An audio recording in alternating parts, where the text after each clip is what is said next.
Going live. A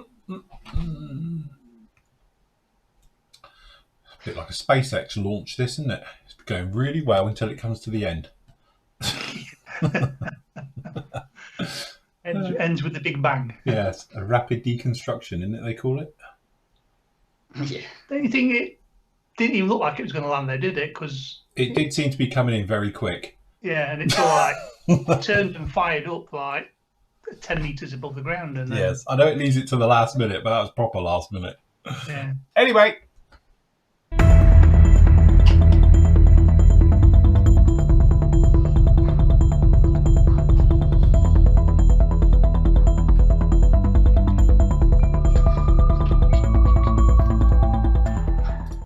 That dramatic music can only mean one thing. Yes, it's the PM show. Here we are with you live at 2 o'clock on the 3rd of February. I keep getting my days all right. I've been putting down January all week. So it's 2020. Definitely one of those. Anyway, good afternoon to you, good evening, good morning, wherever you are in the world. We're going to be with you for the next, God knows how long, to talk all things kits, SpaceX, Captain Tom, funny colour paints. All things relevant. All things relevant that are going on at the moment. Yes. So yes, the Yorkshire, Devonshire, this is Ayrshire calling. Roger, Danny boy. So yes, good afternoon to everybody who is on with us. We just make sure the stream's working okay. Oh, it's just gone live. There we go. I was just a bit worried it hadn't come on, but it's all right. It says it's now going. Average watch time, 21 seconds. Better than normal. Right. Anyway, how's things going? Are we all doing very well? Yeah, not too bad. Not too bad at all. Has your snow all gone? Yeah, just about. Yeah. Yeah. It pretty much gone yesterday night, to be honest. It started raining yesterday evening quite heavily, so yes. There's a bit of spattering about this morning, but no, it's all right now. Gone. So give it another couple of hours, you'll all be flooded. Yeah, probably. Yeah, well, I think we have got flood warnings, to be honest. I was going to say, by the time it all melts everywhere and comes down the hills, that's it. You'll be underwater. Yeah. Never Absolutely. mind. All good stuff. And Andy, how are you? Yeah, fine, thanks. How's Mansfield? Is it nice and sunny there today? It's not sunny, but it's not overcast like it was yesterday. Yesterday was a proper pea super all day long. Not too bad today, to be honest with you, but well, from what I can see out the window, I've not been outside, so. I don't like to gloat, but I can see blue sky here at the moment, and it's very nice. The wind's dropped because it's proper windy yesterday afternoon and that, and it's all blown through, so it's very nice here in sunny Devon, as always. Never rains here, clearly. The only blue sky I'd look at is a screensaver on my. Yeah. What, computer. your Windows 95 screenshot thing? Yeah. Green pasture with a blue field. Good job. Anyway, we trust you're all doing very well over in the live areas. Let me just put me chat on over here as well. We're all doing very, very good. That's all nice. And everyone is good in there. So, right. Okay. Lovely. Should we have a quick look around the store to start off with and see what's new? What's coming in? What's gone out? Can do. Yes. Nope. Right. What's these? These are, I'd say, I don't know whether they're a new range of Mr. Colour lac paints, but they're new to us. One of the members was asking if we can get hold of them, and since there's only 5 in the range, we said yes. Basically, they're for figure painting, doing flesh tones. So there's 2 base coats, Right, hold on. and then there's 2 which are clearish fluorescent. Not fluorescent, because that means a pale colour, but see-through colours for doing highlights and things. And we've also got the GX1s and GX2 lacquer big paints in there, which we've had in for a while but never had on the site. Which is typical. So just talk me through these ones, because obviously I'm being on the slow on the uptake here. Is that technically just gloss black then? Could you use that? Because it says it's a primary gloss black. Yes. And sort of as a primer type thing. Are we talking it is literally just like, I don't know, LP1 or whatever it is? Yeah, Yes. it is. Yeah. So if you couldn't find like LP1, for instance, you could just use that. Yes. And it's a bigger bottle. So how many mils that one? Do we know? 18 mil. 18. So it's sort of a little bit bigger than the normal ones. So Yeah, You got yes, the- it's just gloss black. Yeah, normal are 10 mil, aren't they? So And then we've got the peach one, which we were out of stock of, but we've got the cocoa. What was that one? Yeah, cocoa milk colour one. Look, Cocoa milk. cocoa milk, 18 mil. So that's a base coat. I believe you put that down first. What if you're a geisha? Yeah. Then we've got a clear red. Yep. Which is obviously if you want a nice peachy cheeks. Nice, very good. Yeah. And we've got an orange. That's if you wanted orangey cheeks. Orangey cheeks. That's if you want your false tan. Yeah, be David Dickinson. Yeah. Okay, and we've got a clear brown. Yeah. For a proper suntan look. Very nice. To be honest, do you know what? Obviously, this is all new to me as well. Yeah. But I bet they work really well with oil paints. Yeah. I'm just thinking to base it all up and then obviously, you know, and then go over it with oil paints and stuff. Actually, might have to participate and have a little dabble with them. So what's the two that's missing? That's the white peach and the clear orange. Yeah, well, they're the ones our suppliers haven't got them in, so that's why we've not got them. So right. We will get them as soon as they're in, but yeah. Yes. Something a bit different, isn't it? Well, I know we were asked about them, and it was that thing I hadn't even heard of them until then. So yeah, yes. I mean the GX1 and 2 anyway are gloss white and gloss black, so they're just like you say, like the LP1 and 2 in the Tamiya range, but you get a bigger one. And John swears by this stuff, and especially for basing up for doing metallics over, he says it's really good. Yes. Yeah. So tomorrow night we can grill him on this when he's on for our Q&A. Yeah. About GX2, but he does swear and he says it goes on really nice. So, you know. Cool. Very good.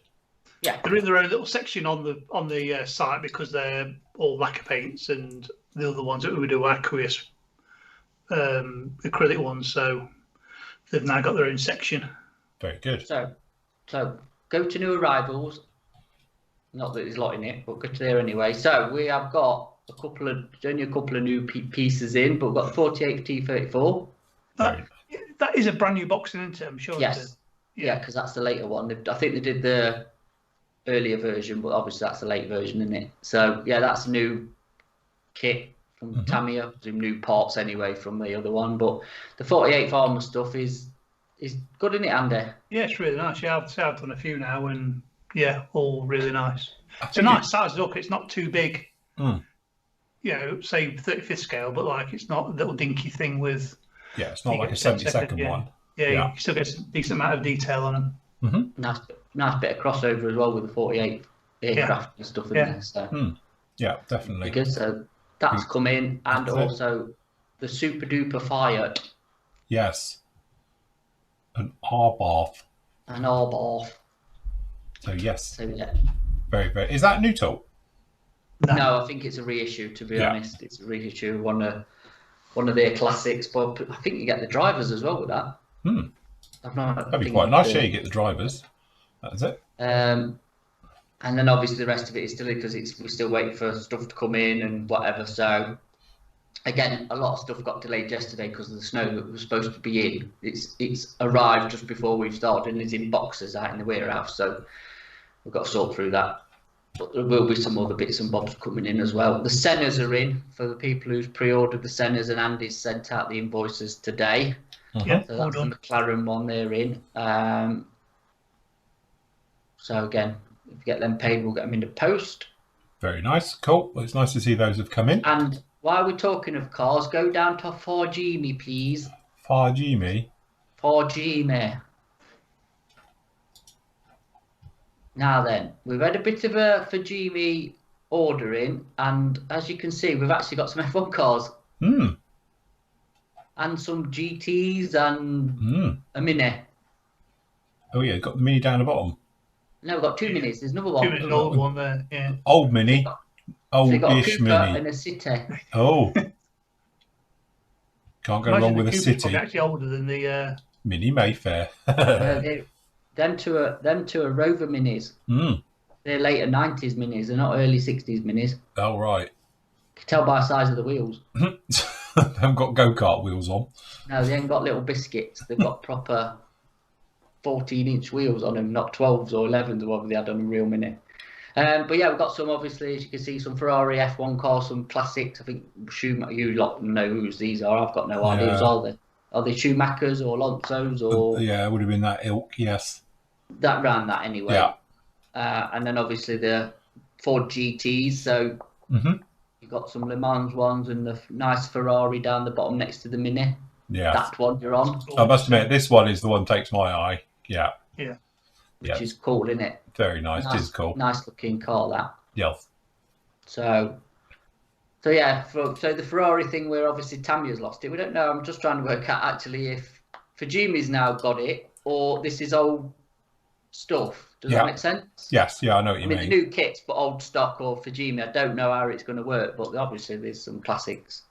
Ferraris in there, so if anybody's interested, then we ain't got many, I'll be honest, at all, because cars are a bit of an odd sell. I thought, well, they're interesting subjects, so and I presume some of them will thingy for the 60s anyway. If you're doing the 60s group build, some of them will count for sure. So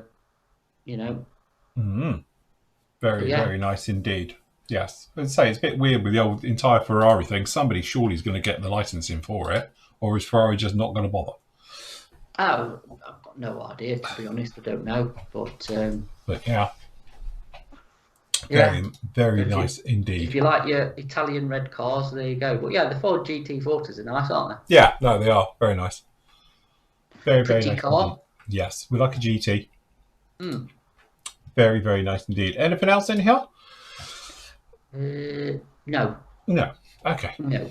It's been a bit slow on the uptake. It's just we've had restocks and stuff, but if you just click on Masterbox, we've been sort of like sorting out what's been in the shop. So we have got some bits and bobs. Yes, so thanks to Stefan for doing our labels for us. Yeah. There will be more going in as I go through the shop. So if you want some Eastern European peasants or that's a bit harsh calling them peasants. They could just be a nice family people. That's what it says on the I know, but it's a bit harsh, isn't it? Peasants.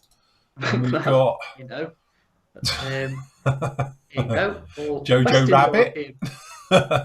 Yeah. So yes, more peasants. Bless them. I'm sure it's a lovely family. Hey. I'm sure they're a lovely family. I'm sure they are. There you go. It does look like Jojo Rabbit, doesn't it? It does. I can see that of Jojo Rabbit. And we've got some cows and a goat. Yeah. Domestic animal series. So yeah, and it's got a little, conky bell. Proper Heidi job. We've got cart. I'm sure you might find an Eastern European cart soon. Left and a Western one. Also got an extra wheel. I don't know, but yeah. So there is stuff in the shop that we haven't had up on the website because when it was shop open to people could browse and buy it. But obviously now we're not doing that. I'm just making sure that everything's up on the site. Yeah, he's going through it all. Yes, like good. A forensics investigator, putting it all up there. He's archiving the entire collection. Yeah. So yes. So there we go. So we've got that little lot. So if you need peasants, you know where to come. But as I say, we're Andy's basically taken the reins and go around the warehouse, finding all the stuff that we haven't ever put on the website. There's a lot more gone into Dragon as well over the past day or two, wherever Dragon is. Where's Dragon? B, C, D, E, F, G, H. D. Next step row. Next step row. Oh god, there it is. Sorry, yeah, D. Sorry. Very nice. There's lots of new armor gone into here that we were. I think Matt was hiding it and storing it himself. To be honest with you, how would I do that? Never, not with Dragon. Why's that got extra wheels? In case he gets stuck in the mud. Oh, okay. I think I've got to go. I've got an order or something. All right, okay. We'll carry around here. Oh no, Leslie's on it. It's all right. It's a pickup. Right. That's one of the ones I put in today as well. I never noticed that. What's that? Got extra wheels in the middle. Yeah. Stop it getting beached. Well, it's quite a small thing. At the best of times, it's not massive, is it? If you know in live chat, talk about why it's got extra wheels. It's like Wacky Races. He lifts up the other ones. These come right down and it runs. So, yeah. I thought perhaps it goes on track, on rails or something, and, So, yes. Strange. It is a bit weird. That I've just never noticed that before. It's one of those things that catch your eyes flitting through. Somebody's put on our chat, perhaps the training wheels. Yes, stops it falling over going round corners. That's quite funny. So, yes. And we've even got some dragon ships in. Yes, look. HMS Dragon. Yeah. Very nice indeed. Good job. Right, okay, shall we go over to questions?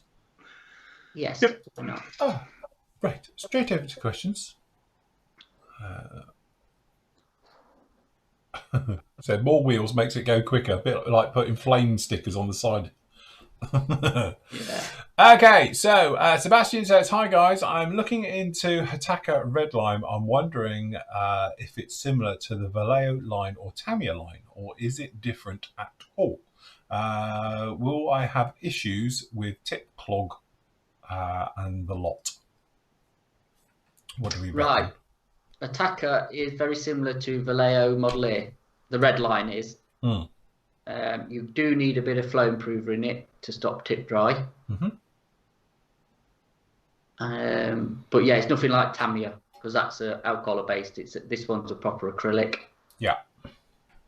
But it does work. It does cover. It's got good pigmentation. Lots of colours, which you probably know. Is it usable out of the bottle? Yeah, you're supposed to. It's the airbrush one where the blue line's the brushable one. Right. So you can use it, but I've used it and I've put a drop of airbrush thinners in it and a drop of flow improver just to stop the tip dry. But it is one of the acrylics, so you do unfortunately get a tip dry. I'd keep it low pressure because I think obviously the higher pressure you spray out, the more you're going to dry your tip on. Yes. Yeah. So, but yeah, no, it's okay. It's good. I think that makes an interesting point as well, just to say about, because only because I had a question, somebody was asking me about his airbrush was clogging continuously. So he's upping his air pressure to clear the clogs. But like I'm trying to explain it, and when you're typing it, I don't think it comes over very well. But obviously, the higher the air pressure you're doing it, the quicker it's drying because it's being blown out and it's drying as well. So again, if you're getting it's getting clogging, it's stopping and starting, you need a flow improver in there in the colour cup system before it's coming down, obviously into the nozzle needle and coming out. So it's all being sort of lubricated and it's flowing very nicely. Because by upping the air pressure, it's sort of false economy because all you're going to end up doing is making your surface of your model really textured and rough because you're going to be sandblasting it almost. Because the particles are being blown at such a high air pressure out from the needle. As soon as it leaves it, it's being almost like, you blow on your model to dry it. It's what you're doing to the paint as it's flying to the surface. So you're going to end up with massive amounts of texture, and clogging can even be worse. So it is that thing where you think turning up your air pressure, it stops it because it's blowing it off the needle and cleaning it, but you can cause other problems. So you're better off dealing with what's going on. So, ideally, you don't want to be spraying like I used to, like going back to some of the old videos. I'm getting loads of people asking me questions on those old videos I did. But a lot of that, I used to spray at 25 PSI. It was like, as just, maxed everything, neat paint almost, it goes, no, that's not how I spray technically these days. These days I use a lot less paint, literally. Before, this little area, 2 bottles of paint for that. Neat. Most of it's atmosphere, most of it's dust now all over me models, but it doesn't actually work that way. It's a little bit of a false economy. So what you want to do is really play with the paint mix as well, find out what works at a normal air pressure. So the question that then came back was, well, what's a normal air pressure? So I was saying, really, if you were looking at a pressure gauge, not something I do, but you want to be sort of 10 to maximum 15 PSI. You don't really want to go above 15 PSI because all you're doing is blowing it in the atmosphere because you don't need a lot of air to make it travel that far. That's the whole point. If you want to make it go that far, you need a lot of pressure. But when you're only going literally sort of 10, 15 centimeters tops, you don't need much. So, and that's it. And you will find you won't get as much, won't go through as much paint. If you drop your air pressure down, the more control you've got of your paint and your airbrush because you can get in. Yes. Like you say, if you're up at 25 PSI and you go like that, all you can do is just like, if you're close in, you're going to flood it. So if you want to do your delicate camos or your mottling or whatever, anything, obviously you want to be as close as you can for maximum control. So your air pressure's got to be low, even if it's below 10 PSI. As long as you've got a decent airflow and a decent, obviously, colour mixed ratio. It's not too thin, not too thick.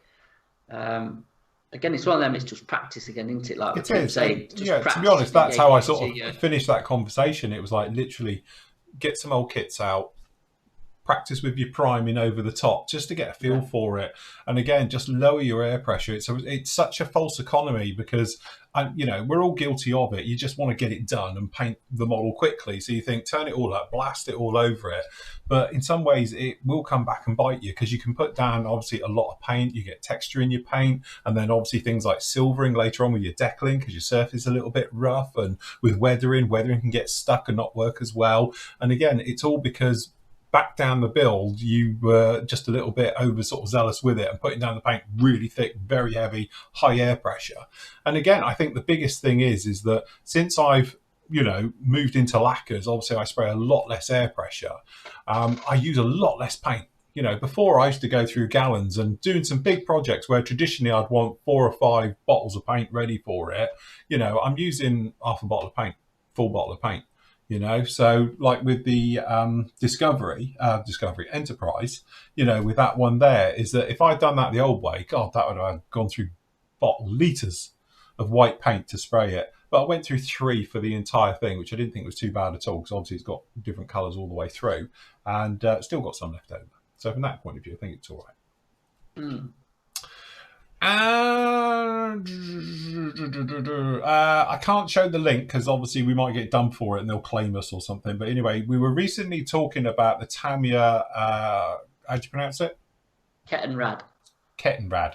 Right, so it's a rad, not a grad. Kettengrad. Kettenrad, that's it. Release, which is it's the half-track motorbike. Easiest way I can describe it. Anyway, apparently it's one just sold in auction for, well, basically $100,000. So I think we should have 2. Yeah. Well, we could have one in grey, one in the camo. Yeah.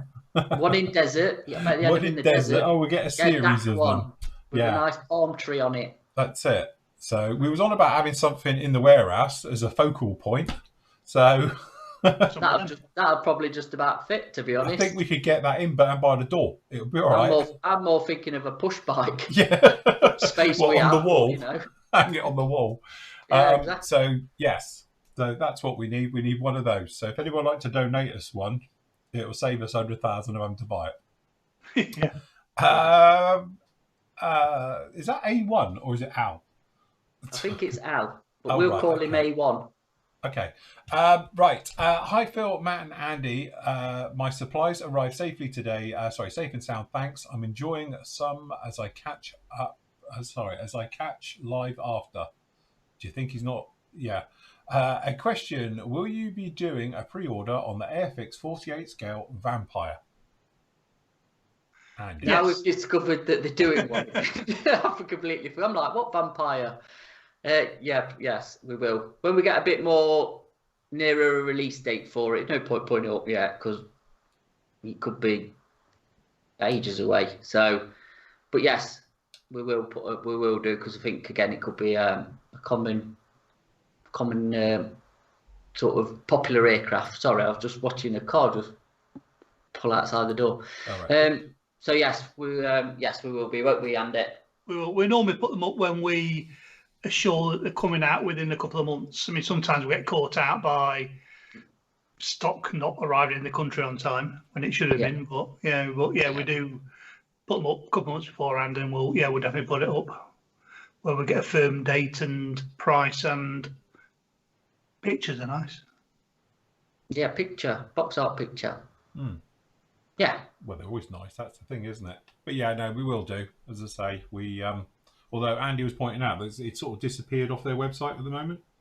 Yeah, every link I've found on the internet, when you click on it, that takes you to Airfix, it doesn't go to.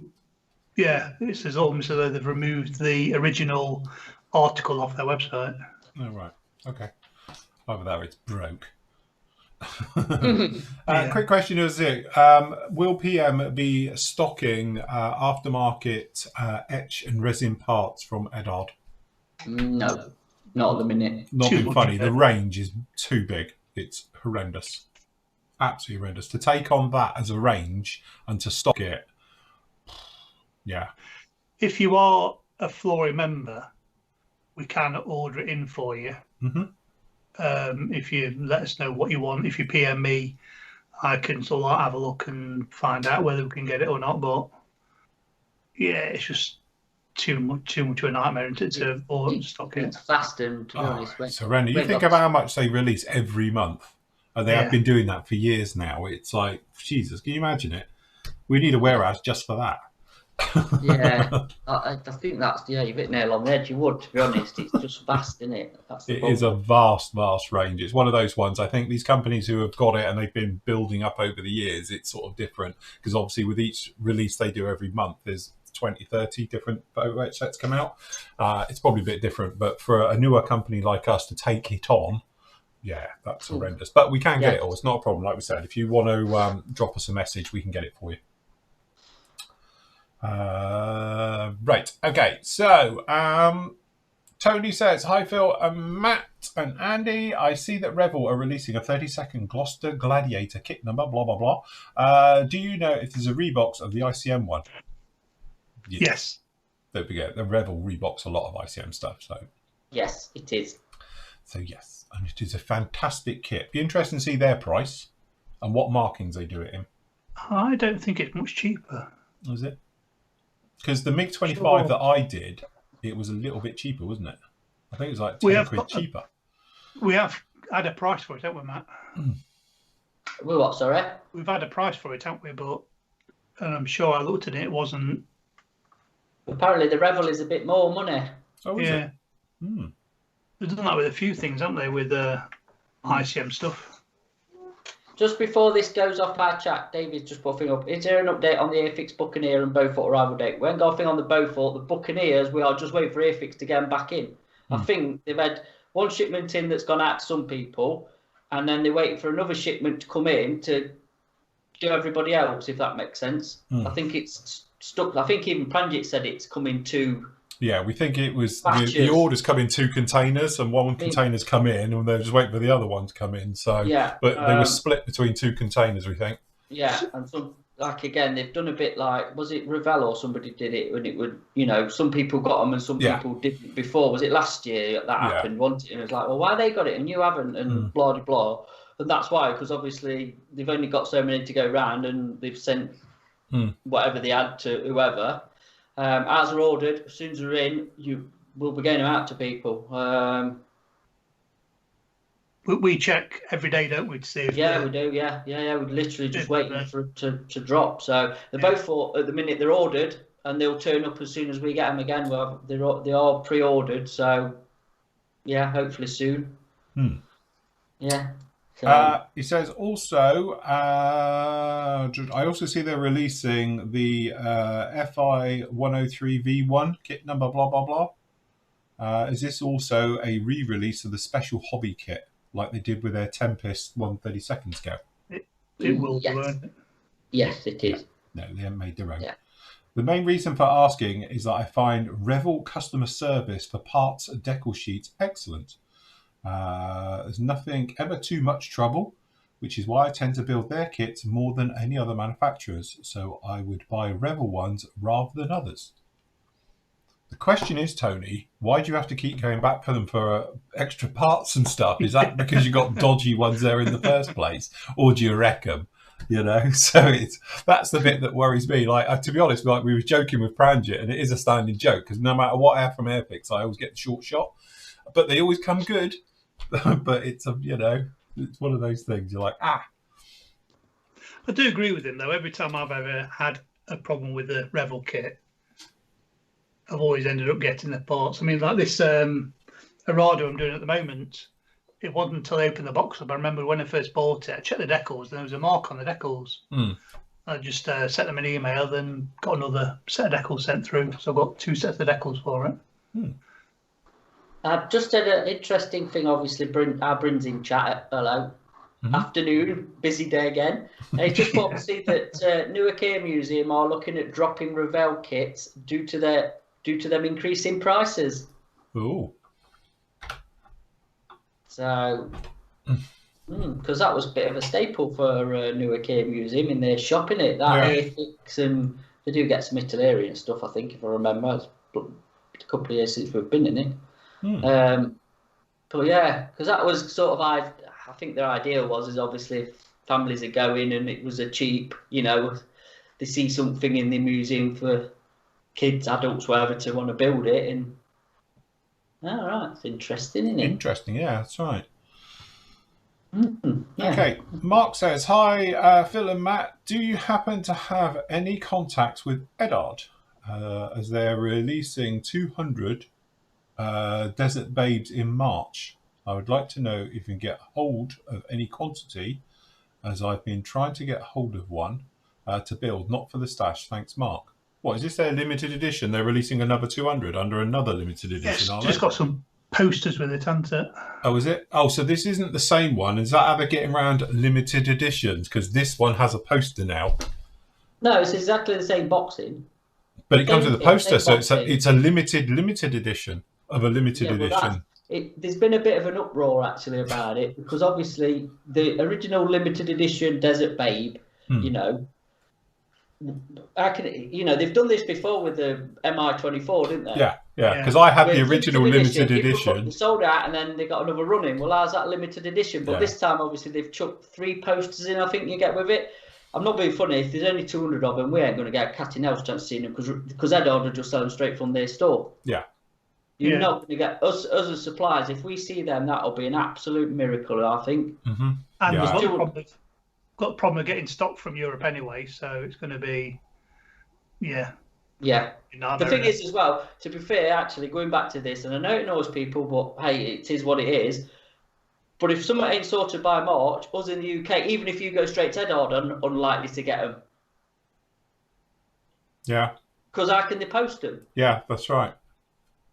Unless something's sorted, hopefully you can, but I would go straight to Eddard and try and get one, because I don't think we'll see them.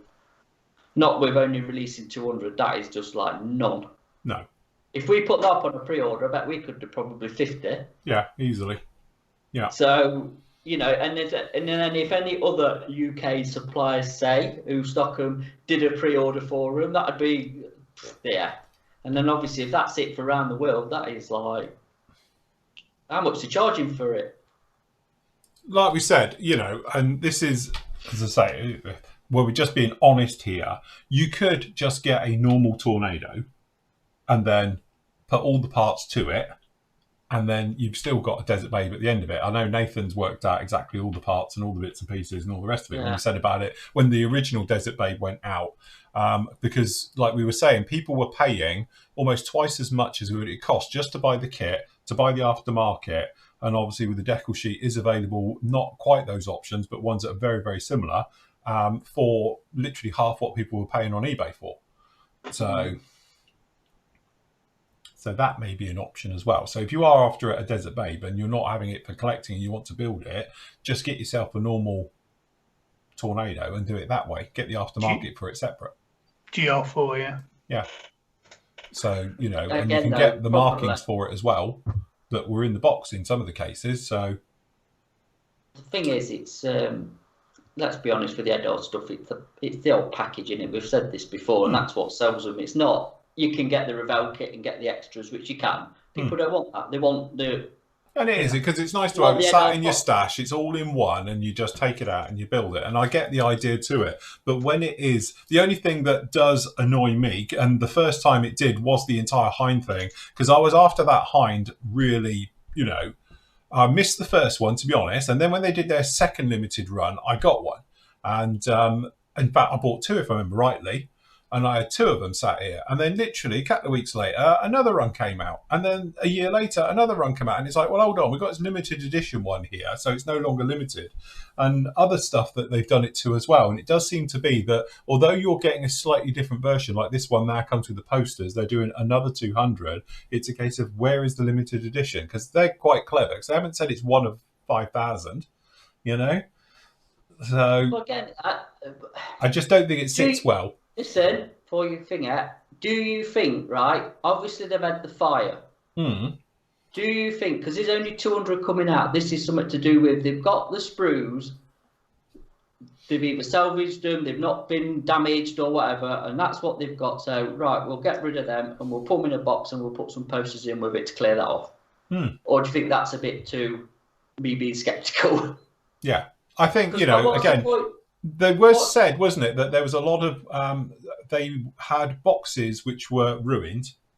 Yeah. So is this a case of that as you say, the sprues were all good, so they've put together another package with another box for the remaining 200 that they had sat there, and that's how they've got around the problem? But again, yeah, but it just makes me think, what is the point of just doing 200? Well, perhaps they're going to smell of smoke. Everyone's going to be sniffing the bags.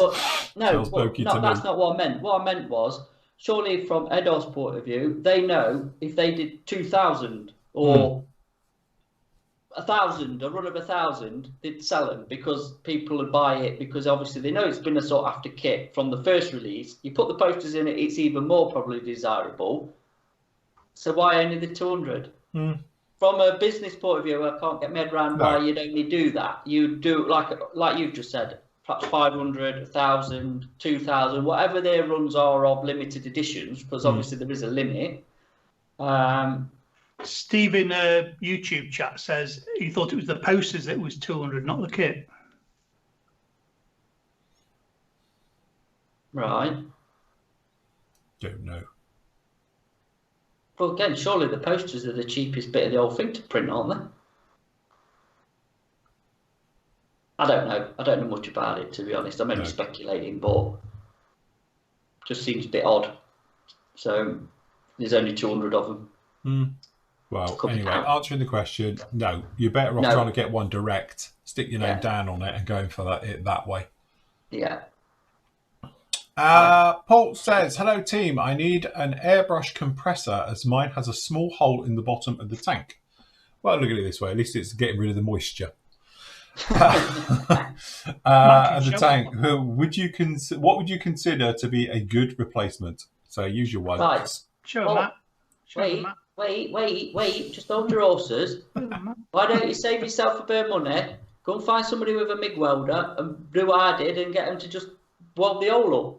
Can't we use, what's it called? Have I thrown mine now? Yeah, milliput. Milliput. We talked milliput, like we were saying yesterday. It says on the thing it's good for it. Although, you know, I've done with it now. Here it is. Yeah, get your milliput that's probably gone off, mix it up, and apparently that fixes everything. I'll tell you what, I don't think that's going to hold the pressure somehow, do you? Like a frigging bullet. The thing is, you have to worry as well. If you've got a hole in the bottom, the chances are the entire bottom's corroded. And we've spoken about this before, about them going bang. I've never seen a smaller one, like a 2.5 litre, go bang. But I've seen 5 litre and 10 litre ones go bang, and they proper go off. So you don't want to be that by your leg when it goes bang. So I would say bin it and get a new one. As I say, Sparmax, the 610, TC 610H. Fantastic bit of kit. I've never known one of them to rust. Matt's got mine now down the side of him. Oh, has he got it? So now he's got two. He's nicked one from you and he's got one from me. One from you, yeah. In fact, I have got another T610 that one of them that I got off somebody else, and that has got a hole in it. Oh right, okay. I just thought that one he's got from me is proper old. That's probably one of the oldest ones here, and seems to be all right. That's because we got Devon Air down here, you see, and it's probably full of salt, to be honest. But yeah, it doesn't corrode as much. What have we got down in here? Just have a look in here. There's another question in our bit. Oh, is there? Sorry. Yeah, Richard. Yeah, from Rick. Hold on. Let me think. Rick says, hi folks, has Phil done a review on the Airfix 132nd Mosquito? No. Done one on the 124th though, somewhere. I've been unable to find one. Yeah, there isn't. Airfix don't do a 132nd Mosquito. They do a 148th or a 1. Do they still do the 48th one? Thinking about it. Yeah, they did a really old one. Really old one, yeah. And they obviously did a 124th. And yeah, the 24th one is around somewhere.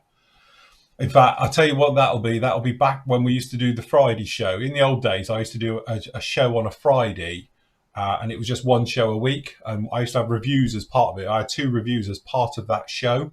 but you're going back now a long time because it was that first kit got released, which is probably near 10 years ago, I would have thought. Got to be 7-10 years ago now that kit came out. God, at least I've got one. Well, Keith, I got one off our Keith. Sat up on the top of Leslie's office in a box. Yeah, it's a proper lump. It is a big old lump. See, it's got to be the 24th one he's talking about, isn't it? Or the Revel 32nd. And yeah, I think it's on about the 24th one. Yeah, I think it was the 24th one. And he's on, right, so if we finish the question, I've been unable to find one, this is obviously about a review, but not sure if I'm being useless, and if not, so no, because obviously Phil did it during the thing is, then you won't find it. Any idea what the kit is like in terms of detail? I've been offered first refusal on one, but can't get to see it before I decide to buy. Any ideas what a reasonable price is? Ooh. They were going cheapish at one time, weren't they? They were giving them away at one point, literally. They were literally giving them away because the prices that are at some of the shows were like less than trade. It's ridiculous. But again, now I think they're getting, because they're sought after. Well, they did re-release it, didn't they, not long ago, as the like the Navy version, was it? They did on the boxing. Yeah, you're right. Yes, yeah. But that's gone again now, so you can't get that version. But that was around a couple of years ago, I think, and that's gone. So which version is it? The original one or the one that's just gone? Yeah. Well, I don't think it's going to make any difference, but I don't know what second-hand prices are for Mozzies. I don't really look. No. Like you say, at one point they were just going for absolutely silly money, really daft money for the first editions before they re-released it. As for detailing that, to be honest, it's all right. It's okay. It was the first 24th scale Airfix models did, coming back to it again, if you like. It's a little bit clunky. It's not as refined as, say, like the Tamiya 32nd one, but it's probably cheaper. Again, it's one of those ones. If you want a 32nd Mosquito, get the Tamiya one. It's a beautiful kit. Do not buy all the aftermarket. Go straight out of the box and you have something really, really nice. Don't do like I did. But again, it's one of those. If you want to go for the 24th, be prepared. It is a lump. It's that big. It's huge.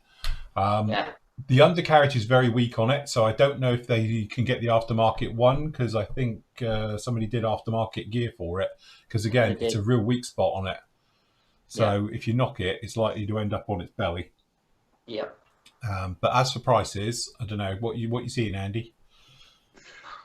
Stupid prices. Are they? I thought they were going. I must admit, I thought they were, because they just, you can't get them, and like everything, it's supply and demand, isn't it?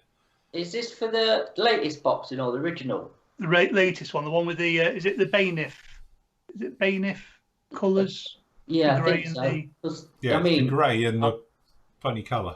Yeah. It's like sky and grey, isn't it?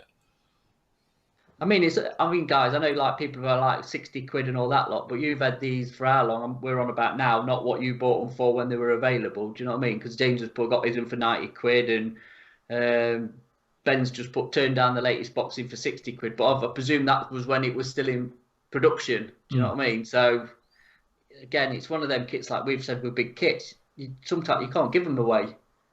I think people's going to have it with that 32nd Tornado from Italy. If you've got a load of them, you're probably going to be.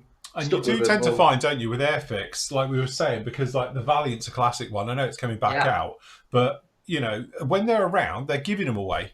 Because seriously, you just cannot get rid of them. And then, you know, you find them at shows, big piles of them where dealers have got them just to get rid of them because they've been kicking around so long.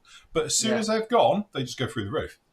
So, well, you can say it because you can say it for the Javelin, the Sea Vixen, the Valiant, like say the Nimrod, TSR2.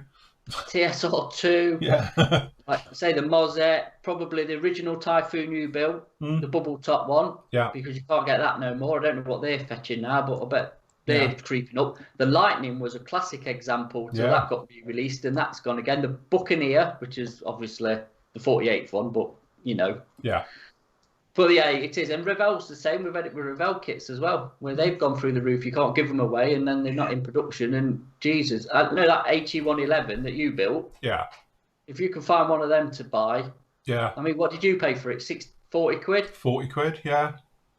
We actually were discussing it during the review. Again, that would be one of the early reviews before they were standalone, and saying what a bargain, because you get a ton of plastic for 40 quid. It was like £39.99. It was literally, you got so much plastic, a massive kit for no money. So same as the Eurofighter, wasn't it? Rebel Eurofighter, the single seat one, that went stupid price, didn't it, when wasn't available, and it came out with the different markings. There's a bargain one on eBay. Yeah, I've just seen that, 232. Now I've got another one here, 395. Oh, there you go, £395. So there you free postage there. To be honest, Richard, so what we're saying here, if we are talking about the Airfix 24 scale one, if you can get it for under 150 quid, take his hand off. Under a ton. Under a ton, yeah. Tell him I'll give you a ton for it, and then stick it up on eBay. What was its original? And then you can buy the Tamiya one. Price? I don't know what it was, the original 120 price. quid. Oh yeah, about 100. No, I think it went up a little bit. I think it was 130 quid or 135. I can't remember, to be honest. I won't pay more than that. So there you go. Sell it for 250 quid on eBay, and then go out and buy the Tamiya one. Because that's beautiful kit, absolutely gorgeous. It's a little bit smaller, far more practical. Get the 30-second Tamiya one, and it's great. Yeah. Yeah, there you go. Stan got a 24 scale Mozzie for 50 quid at Model Zone. Yeah. That's it. They couldn't give them away, could they? They seriously couldn't give them shift them, and obviously, retailers couldn't shift them. Like nuts. Can you remember? What was it? Three or odd years ago when we was at Telford and somebody was selling the HK 132nd Meteor. There's a massive pattern. They're doing it for like 30 or 40 quid. Yes, yeah. It's like, oh, we're going to get one of them, and they're obviously all gone because you've got to grab them. Just offloaded them all. Yeah. Because I remember we was doing a show somewhere. It was a smaller show. It wasn't Telford, but one of the traders had a stack of Nimrods, and they were 15 quid each. Yeah. Because a couple of people came to me and said, "What do you think?" I was like, "I'd get it, seriously, for 15 quid. It's a bargain. Yeah. Just go grab it." Yeah. But they were just offloading stock back then. They also got a pile of them back in the unit, and it's like, get rid of them, and that's what it was. Now, ridiculous money. So, yes. But if he wants, like you've just said, going back to Richard's thing, if he wants about 100 quid and you want one, I'd get it. So, we've got some new questions in. Yes. So Steve says, afternoon, boys. Massive thank you for listening to customer requests. Top firm. Yeah, better buy some now. Yeah. Got it in. Yeah, that's it. I'll be better pretty see an annoyed order. if we come off here and there's no order for some. Yeah, look out. Rich said, it must be the 124th they were talking about. Sorry, trying to work at the same time. No problem, mate. But seriously, if he... he's to say, you could just be cheeky and say, look, I'll take it off your hands for 100 if you want. Clear some space for you. Do him a favour. Go a bit less and do a bit of haggling. Yeah, a bit of haggling. 75 quid or 70, 80 quid. Yeah, 70 quid, and you can only go back up, can't you? Meet in the middle somewhere. Yeah. So... let us know how much you get it for. Because we will tell everyone. 70, 80 quid is probably what you paid for it in the first place. Yeah. Yeah. So... yes. Yeah. Look, it's like we've turned into bargain hunt. Yeah. Right, where are we talking? Alex says, afternoon, guys. Have you seen the CAD development of the Chipmunk on the Airfix Instagram? It seems to be beautifully riveted, and the wings for this... beautifully riveted on the wings for this new for Airfix. Is this new for Airfix? Yes. Well... we spoke to Pranjit. If you go back, watch last Thursday, we were talking about it. And I spoke to Pranjit yesterday as well. So we were talking all things. So we will see how they can sort of go with riveting and finer details. Again, it's that thing where I know he won't speak outwardly because he's not allowed to. Well, he probably is. But there's a certain amount of cost involved with doing very fine riveting. And like he was saying, they would like to know how companies like Armour Hobbies and stuff like that do it. Because there's a certain price attached to doing very, very fine details like that. So, and I think obviously Airfix run to a budget. Reading between the lines, I'm not speaking for Airfix in any way, shape or form, but I imagine that's probably what it is. So obviously they've got a budget, like Pranjit was saying, of his time and development and what scales they can do things to. So when these companies come along, to be honest, like Edard Armour Hobbies and produce incredibly tiny little riveting details, it is a case of that must cost a lot to do that, which is fair play. But that don't reflect though on the price of the kit that we're paying for it, does it? Well, it would be, because it would put the price of the kit up, wouldn't it? If you wanted to do that level of detail. No, but I'm talking from Armour Hobbies and Edar's point of view. They're still reasonably priced kits, aren't they? I don't think they're overly priced, do you? But I think this is what they were saying. Airfix would like to know how they can do it at that price, because obviously they've looked into it and can't. Yeah, what's the price on an Armour Hobbies Hurricane, Andy? Well, weekend edition Eddard one's similar sort of price as an Airfix one, isn't it? No, but I'm on about the Hurricane, because I'm thinking, obviously, Airfix do a 7-second Hurricane, yeah, and Armour Hobbies do a 7-second Hurricane. I know they're different versions, but we can do a bit of a comparison for what you're getting for your money. Armour Hobbies is $11.99. And the Airfix one's only $10.99, yeah. So there's not a lot in it, is there? Again, but I think that's what Airfix is, like we were discussing. I know we spoke a lot off air as well, is that sometimes from a manufacturer's point of view, and I can probably see their point, because it's different. It's the same with all things, is that you get a company can do something, and how do they do it? How can they actually do it at that price? You know?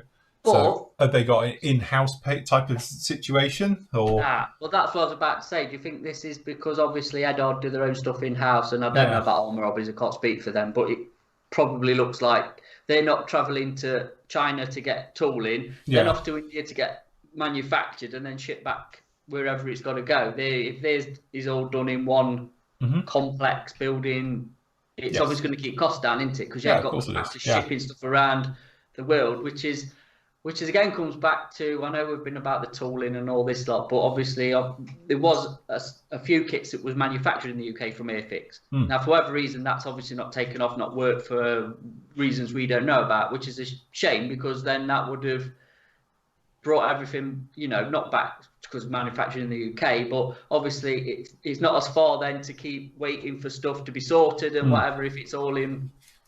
And also, we said before, some manufacturers, we've often... I don't want to say which ones, but there's certain manufacturers out there that produce kits very, very cleverly and with incredible injection molding and slide molding and things like that. But the kits are quite cheap.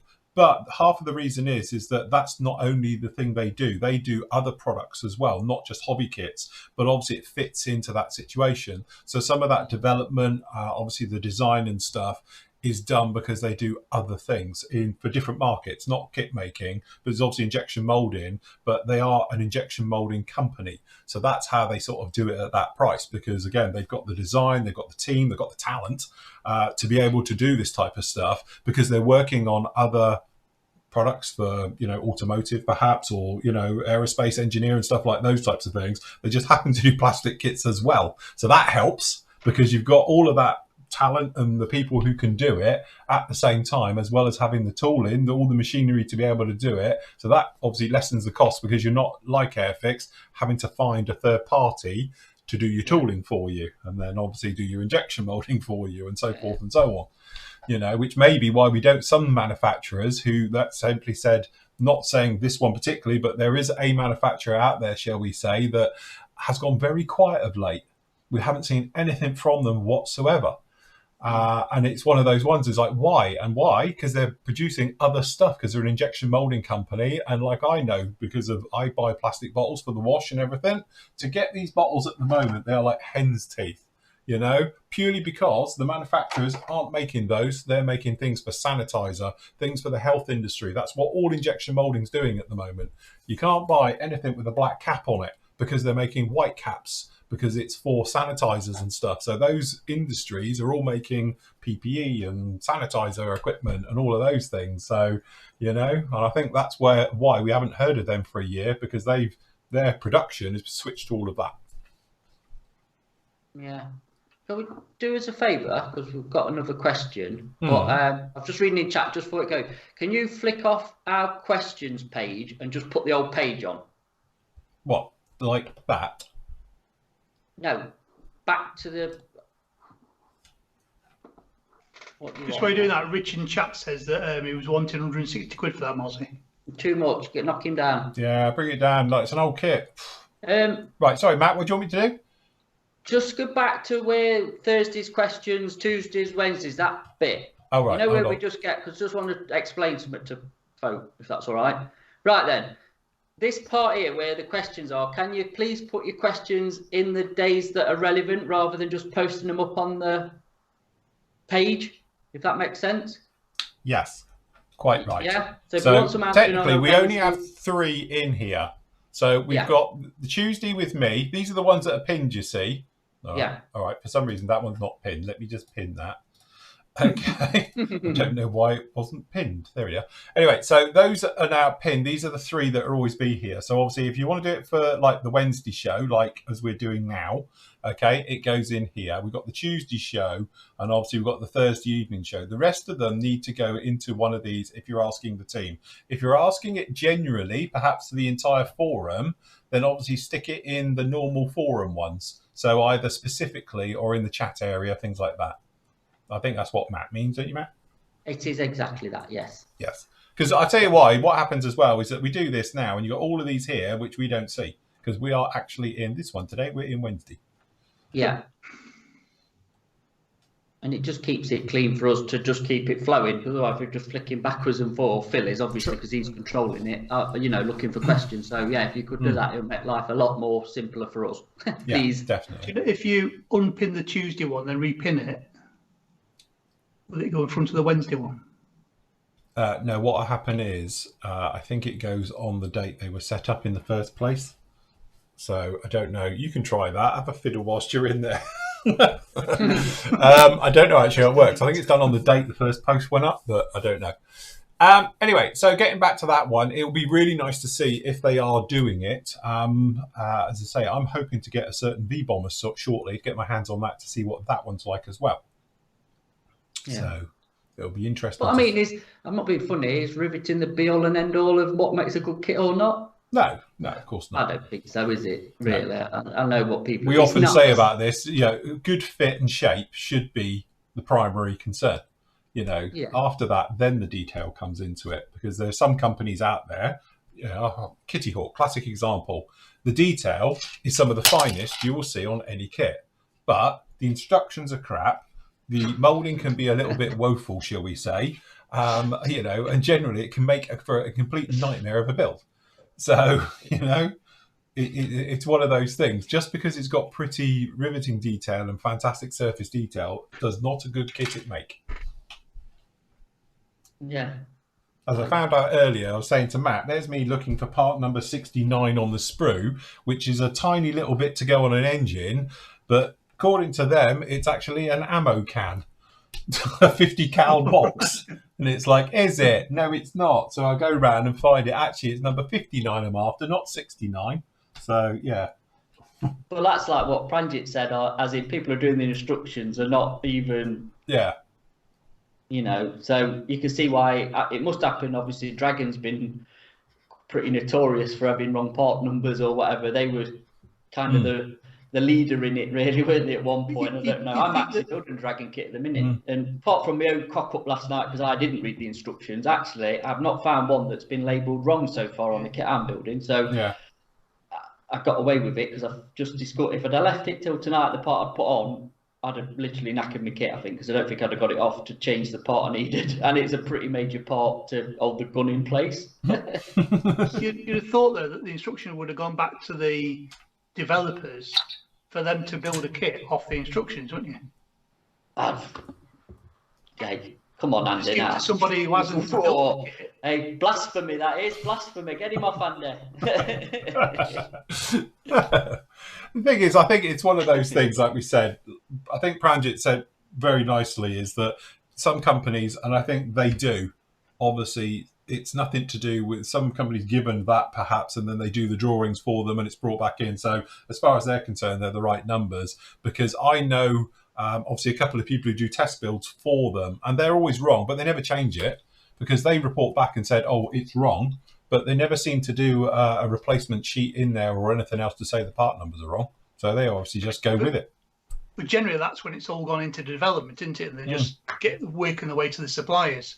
But you'd think that as soon as the instructions were done, if they just sent it to the developers before it's even gone into mainstream production, then But the thing is, technically, it's just a typo. You know, it's literally that's just a typo. But it's one of those ones. It's a case of like, you know, somebody would have spotted that a long time ago. You'd have thought, because it's quite a major part onto an engine, and it's wrong. Again, if it's a typo, surely I know perhaps not on a first run, but surely it's an easy fix, isn't it? Well, I tell you what's funny, because I don't know if anybody's built this particular kit I'm working on, but I'm working on the Seahawk, and this came in the box. So I thought, oh, it's a replacement sheet. So, and I've been through the instructions, but this is exactly the same, and I can't find a single thing different that is in the instructions. So they've given me, obviously, a correction sheet that's the same as the original. Oh, right, okay. Or did it just accidentally get in the box? I'm not sure, but I've been through every single part on this and I can't see anything that's different. So you're like, okay, right. So why have I got this? Because I just assumed it was a correction sheet, but it's not. But then one of the other versions that they bought out of that kit, the instructions are properly foobar, aren't they? You can't.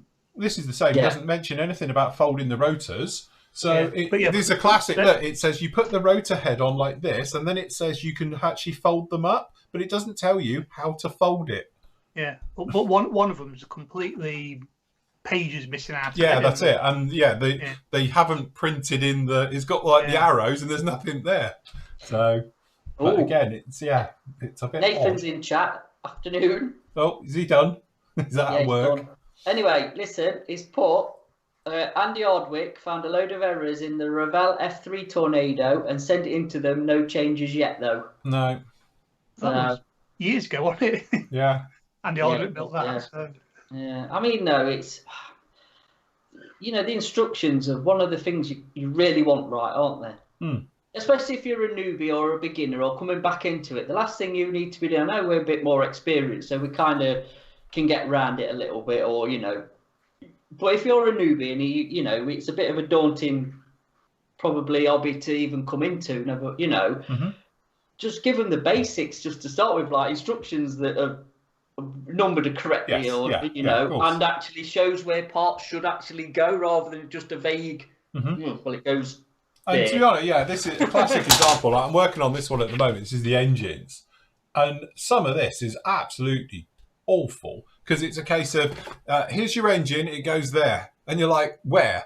And it's literally, it's just got it and it's looking at it. And you're like, so where the hell does that actually go? And if you watch, this will probably be in part 3 doing the engines. It's that thing. And I've actually done a thing and it's like, I'll be honest with you, I can't work this out. So we'll come back in a minute and I would have worked it out. And then it comes back to the next cut. I'm like, right, this is how we're going to do it. We're going to go this to this, this to this. And I talk you right the way through it.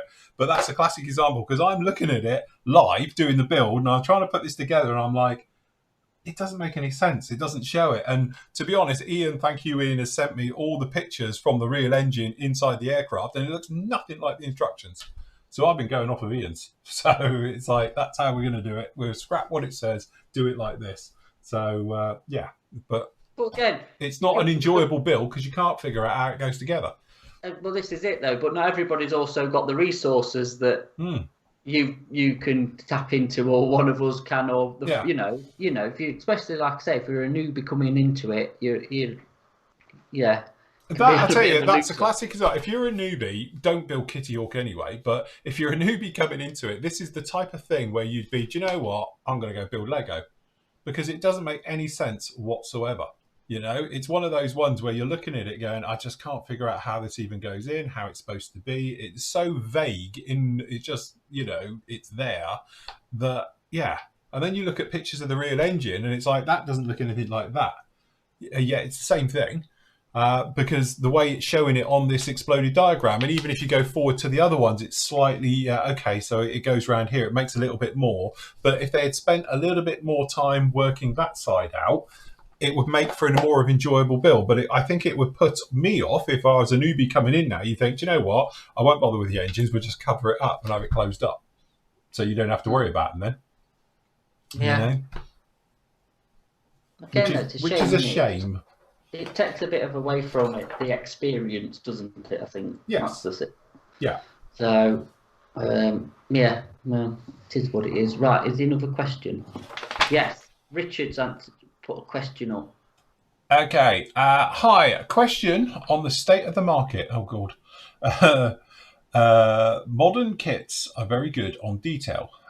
They're getting to be better out of the box, it seems, and they often throw in extra bits anyway. And I, for one, enjoy the straight out of the box for a good kit than I used to in the past. Do you think aftermarket has had its best days then? Which is a good question. We've spoken about this one before. And it does. I think it's one of those things where we were speaking yesterday about Aries, trying to shoehorn Aries cockpits in, and our, the limitations of injection molding and obviously resin molding to try and get it into a kit, how much of a nightmare it is. And you compare that to, a new kit now, Zucamori F4, classic example. I used to put F4 Phantoms. I'd always put the resin cockpit in. Wouldn't have to do it now with Zucamori's because theirs are that good. So I don't know. What do you think?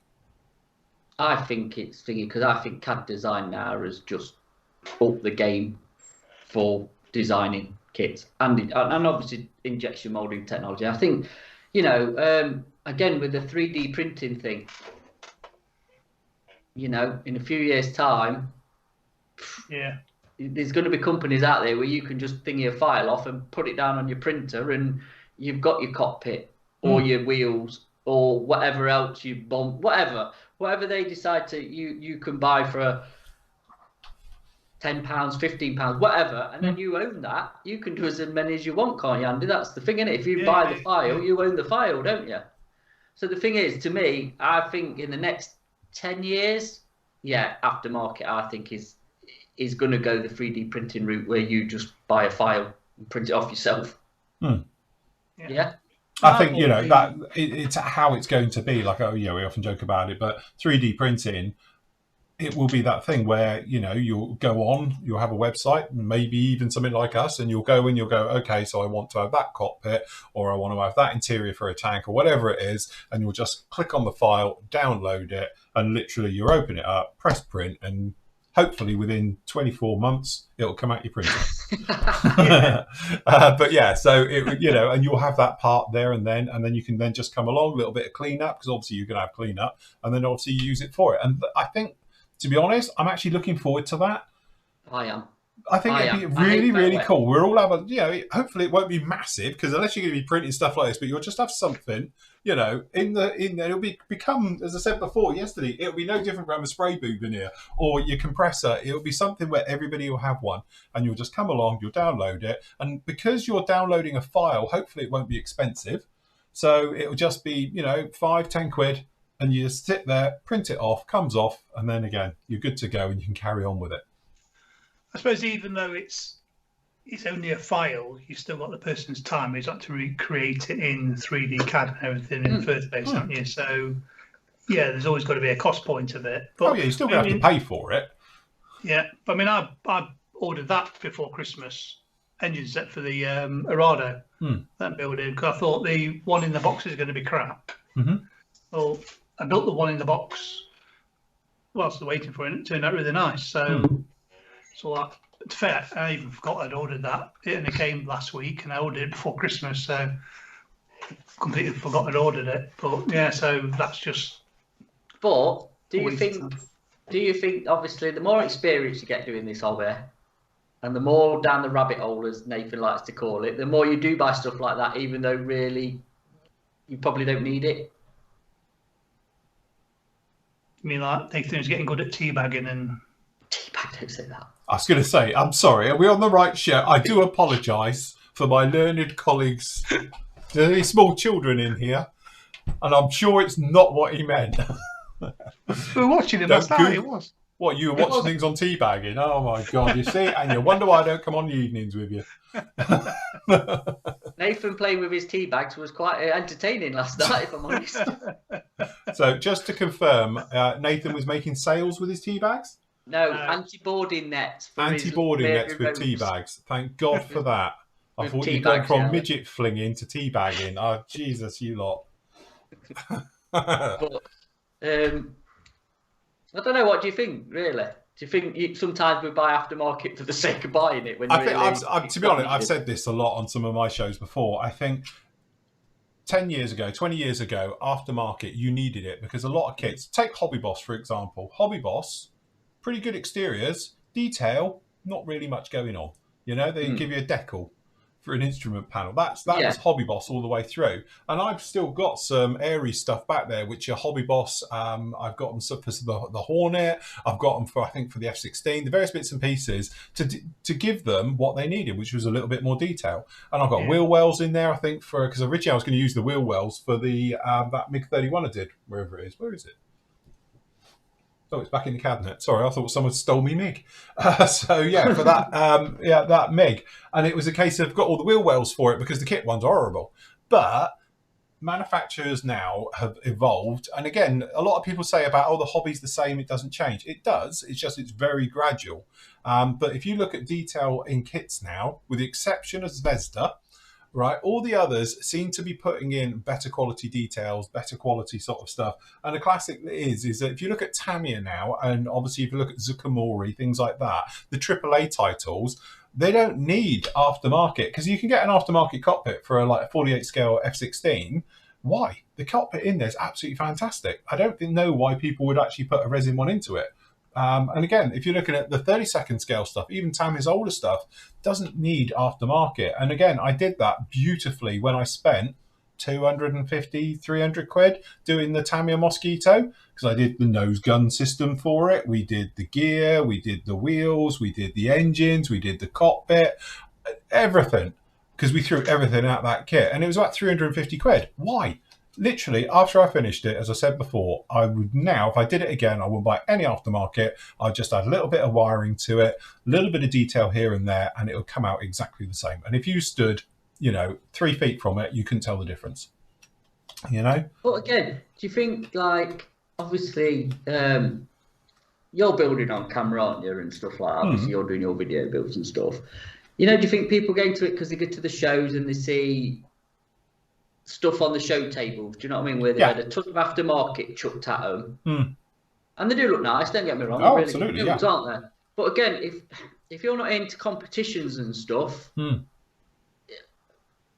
you need to put that time into chucking the aftermarket in it, or would you be satisfied with just doing it out of the box, or perhaps adding seat belts, or for an ejection seat? Because that's always seems to be a weak part, doesn't it? Let's be honest. On jets, is the ejector seat. The rest of the cockpit, off it's buried, you don't really see it. So. We're going to see a decent seat, so that's probably worth an investment to me. And again, classic example with that is that modern aircraft ejector seats, the pilot wears his harness and he just then hooks in, so he puts on the one on the shoulders, obviously, which then attached to the parachute as well and everything, and his harness. It's not like World War II where you've got buckles and harnesses hanging everywhere. So again, it depends on what you're doing. A modern aircraft, do you need to go for all the stuff for the seats? It's not like World War II, where you've got all the harnesses and they're there. They have to strap themselves into it and all the rest of it. And obviously earlier jets as well, the seat is, they carry the actual harness into the aircraft or end up sitting on it and stuff like that. So it's a little bit different. But, I always used to say that a good ejector seat, which has already got all the nice stuff onto it, that's an absolute must for anything in 48 scale. But then again, the newer kits, they're very, very nice and they don't really need it. They've got all the detail onto it. They've even come with all the decals for putting onto the seats, which is always quite nice as well. So you get all those little marks and, the various bits and pieces on there as well. I think that's really nice because it adds that level of detail. But then you're into that thing about, do you really need to do wheel wells? Oh, well, I was going to come round to that. The wheel well question. And it is though, isn't it? The wheel well question. Is it what is the point? Because people who are building a model for them want an all-rounded, got all the details, and they know it's done it, and it's perfect. If it sits on the shelf gathering dust, no one ever sees underneath it. But again, if you know it's in there, that's fair enough, isn't it? So that's. I think you're always going to have that thing where people throw everything at it. But I don't know if you realise, but years ago, I used to do the summer build, which was always the super build, which would have everything thrown at it. And that's what I did. And I would spend the summer period, because usually it's a bit quieter, literally doing something big, 30-second scale, and throwing every aftermarket at it and all the rest of it. But it is that thing. Recently, one, it takes a long time. Secondly, it's incredibly expensive to do it. And most people wouldn't do it anyway. And thirdly, modern kits don't need to do it. You can literally, like I said now, if I was to pick up, I don't know, I'm looking at it now, the F4, the Zucamori one. Yeah. Really, what does that need? Building. Well, building, that's it. Glue. That's all you need to do. Get in there and glue and paint it, and you're going to end up with something absolutely fantastic. Very, very nice. You know, you look at the Tamiya stuff, I've got the Zero to do down there. That's really nice. And even their older stuff, I've got the Eagle down there, you know, straight out of the box. Hold on, I've got a thing then, right? Let's go back to last week's show with Tamiya's F4 Phantom, right? And the cost of it. Yeah.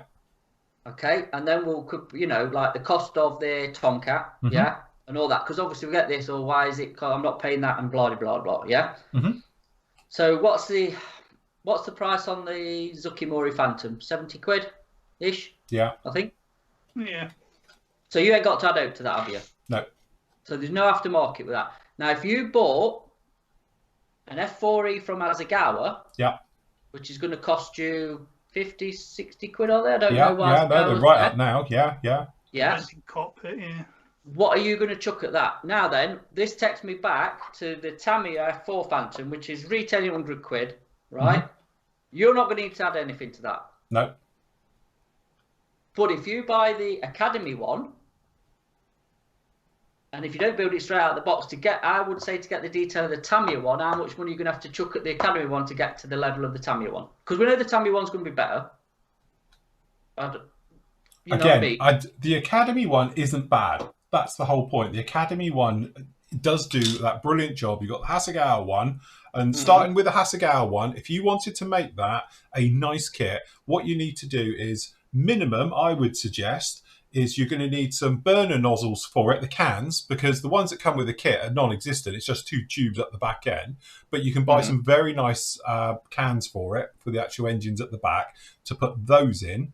Okay, so that's probably going to be like 15 quid or whatever they are. Okay, minimum of ejector seats into it. A couple of nice ejector seats. So you're probably talking another 15 quid in there. So that's 30 quid into it. Okay, and then if you wanted to, a decent set of wheels onto it as well.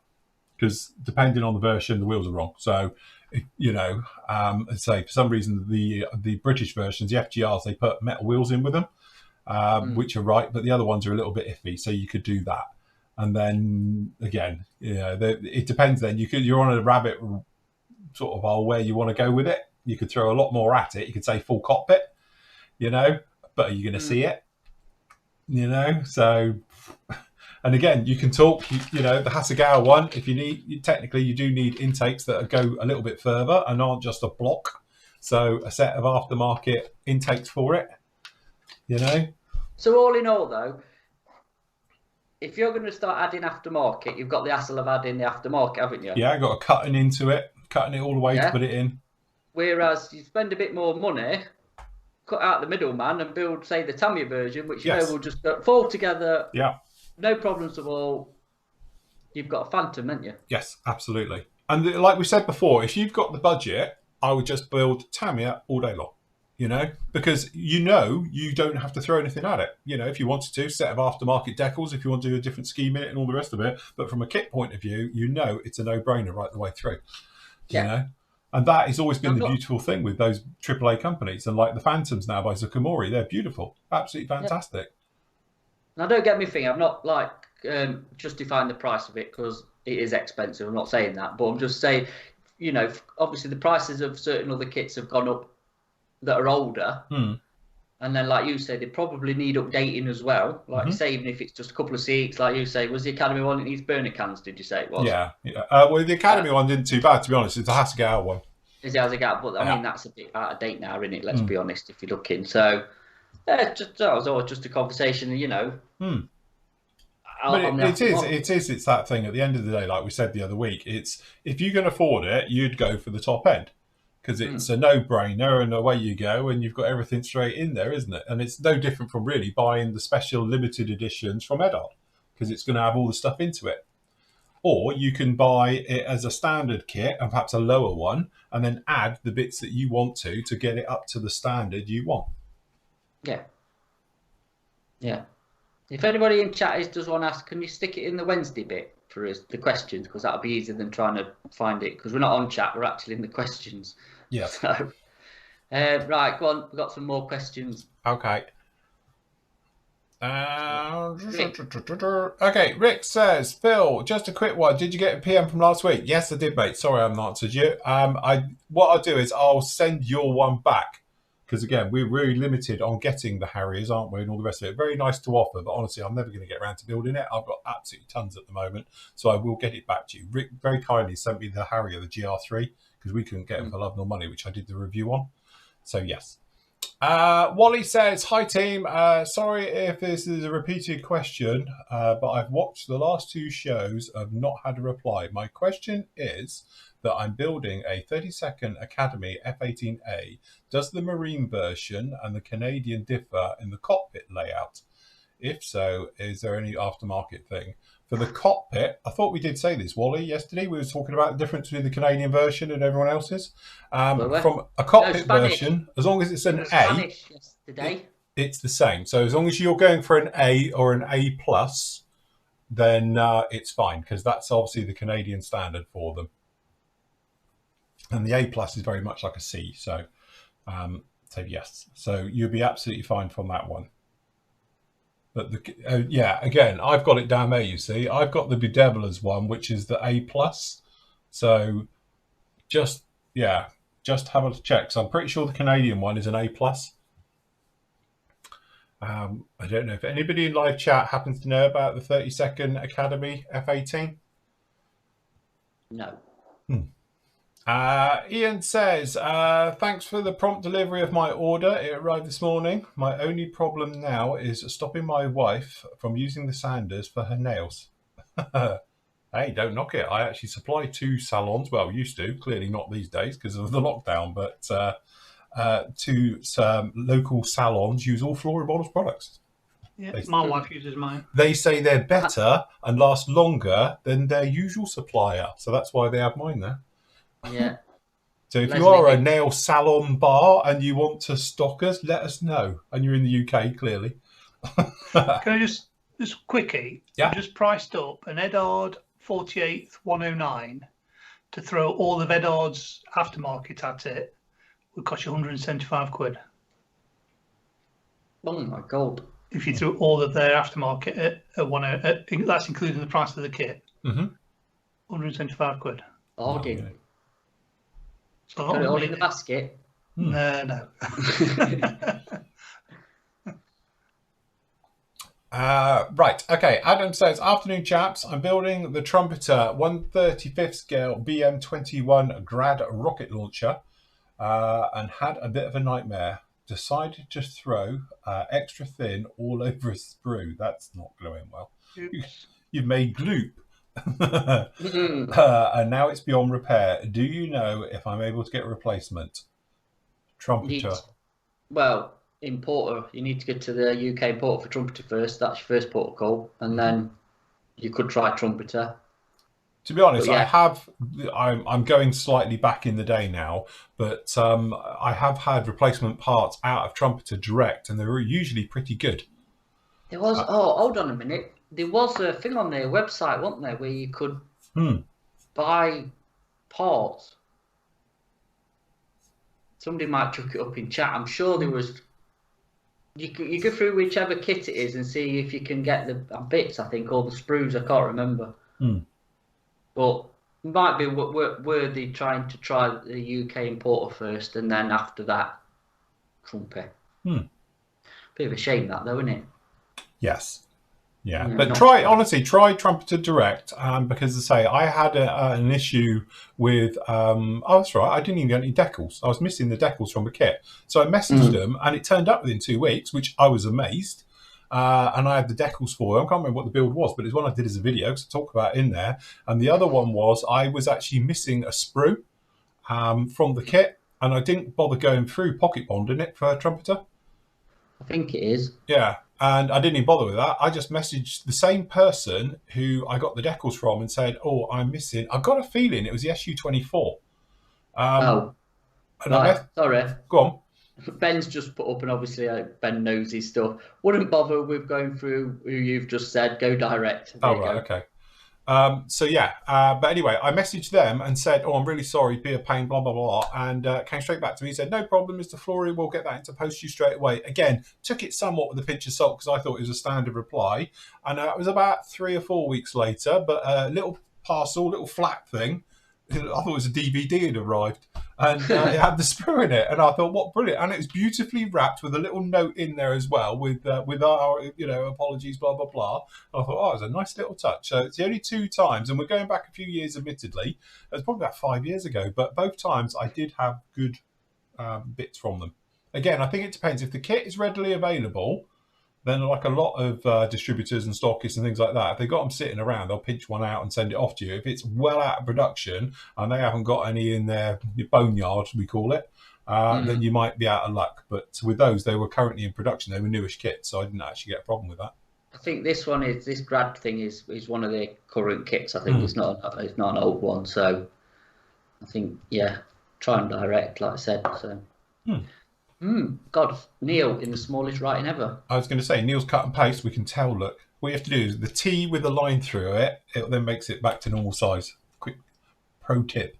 Hi, Matt. Are you getting the Das Works 172nd U-boat? Phil, any plans to review it? Hold on, I haven't even heard about it. It looks like it will be the first boat kit. Ooh. It's that World War One sub. Yes. That Das Works to do it. We would be getting it. We might get a couple in if we can get them. Das Works is not the easiest to get hold of. I'll be perfectly honest with you.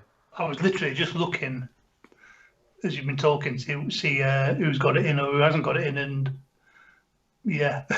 I don't know if it's out yet, though, is it? Well, I've seen places that said they've got it, so. Oh, right. Yeah, I don't know, Neil, to be honest. It's one of them big kits that's. You get them in, and either people want them or they don't, and it's their money tied up and hanging around and trying to offload it. So still, it's £100, like you said, for somebody not to buy in it. Possibly, yeah. And it's one of them we didn't put on pre-order because we don't have a really thingy source for Das Works, as in not a reliable. I won't say that because we can get Das Works, but they're not. Yeah, like I said, sometimes they're not the easiest things to get hold of. So I don't know. I quite like the look of it, though. I do have to say, for a submarine, I think it's quite. For a World War One stuff, because always you get the proper like World War Two U-boats and stuff, don't you? But for a World War One, I don't know. Yeah, it's interesting, isn't it? Well, if we get one in, I'll do a review on it. It's not a problem. Well, the thing is, though, it's us getting it and sending it to you. It's massive. It's like I'd have to see you to give it you, if that makes sense. It's one of them. It's not something you could really courier. Right, do you want one, Neil? Is that what you're saying? Yeah, put one down for Neil. Thanks, Neil. Yeah, I don't want one. I just want to see the review. Get it invoiced. Anybody else? Any more? Phil, do you guys know that Airfix's 72nd Blackburn Buccaneer SB2 is now in the UK? I've had mine delivered too. Me on Monday, as it's had to on pre-order with Airfix. Yeah, we said this at the beginning of the show. That it looks like they had 2 containers, and half is going out, but we haven't had our allocation in yet. We think we're on container 2. Yeah. So we've got them on order as well because we've got pre-orders on the Flory Model site. So as soon as they're in, they'll be out, so to speak. We've got loads of them on order and just waiting for them, aren't we? So literally, as soon as they come in, they will go straight out. Yep. Yep, they will. They will. So, Phil's friend, I'm not going to mention his name because we're not advertising on here. But if you look on chat, Phil, your mate's built that Das Works thing. Oh. Which one? Which chat? Our chat? Yeah, our chat. Phil Bisk. Oh, right. Oh, him. Yeah, look underneath though. Look what David's for. Sorry for everybody who can't see this, but yeah. He who shall not be named, because otherwise I'll just go on a rant. Yeah, it set Phil off. So please, yeah, just don't wind him up. Must be an easy build then, eh? Yeah. Was it just 2 halves like Lego? Must have been 3 bits. Yeah. So. Right, should we just do those other questions that people put in the wrong place? Can do, yeah. And then I can delete them. Yeah. Right, spraying temperatures. Hi, Phil and team. Man Cave, aka the Garage, is coming on, and the first modelling for decades is pretty much complete. Question for the Flory family: is there an opinion on room temperatures for spraying, minimum, maximums, and stuff? What do we reckon? Do you think there's a minimum and maximum? I What would did say you there's say, a Matt? minimum. I would say that when you start shivering and can't feel your fingers, it's obviously too cold.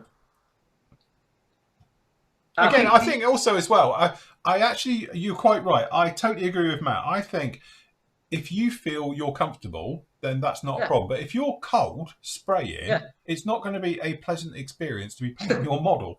You know, the paint will probably still cover. It might take a little bit longer to dry, but it will.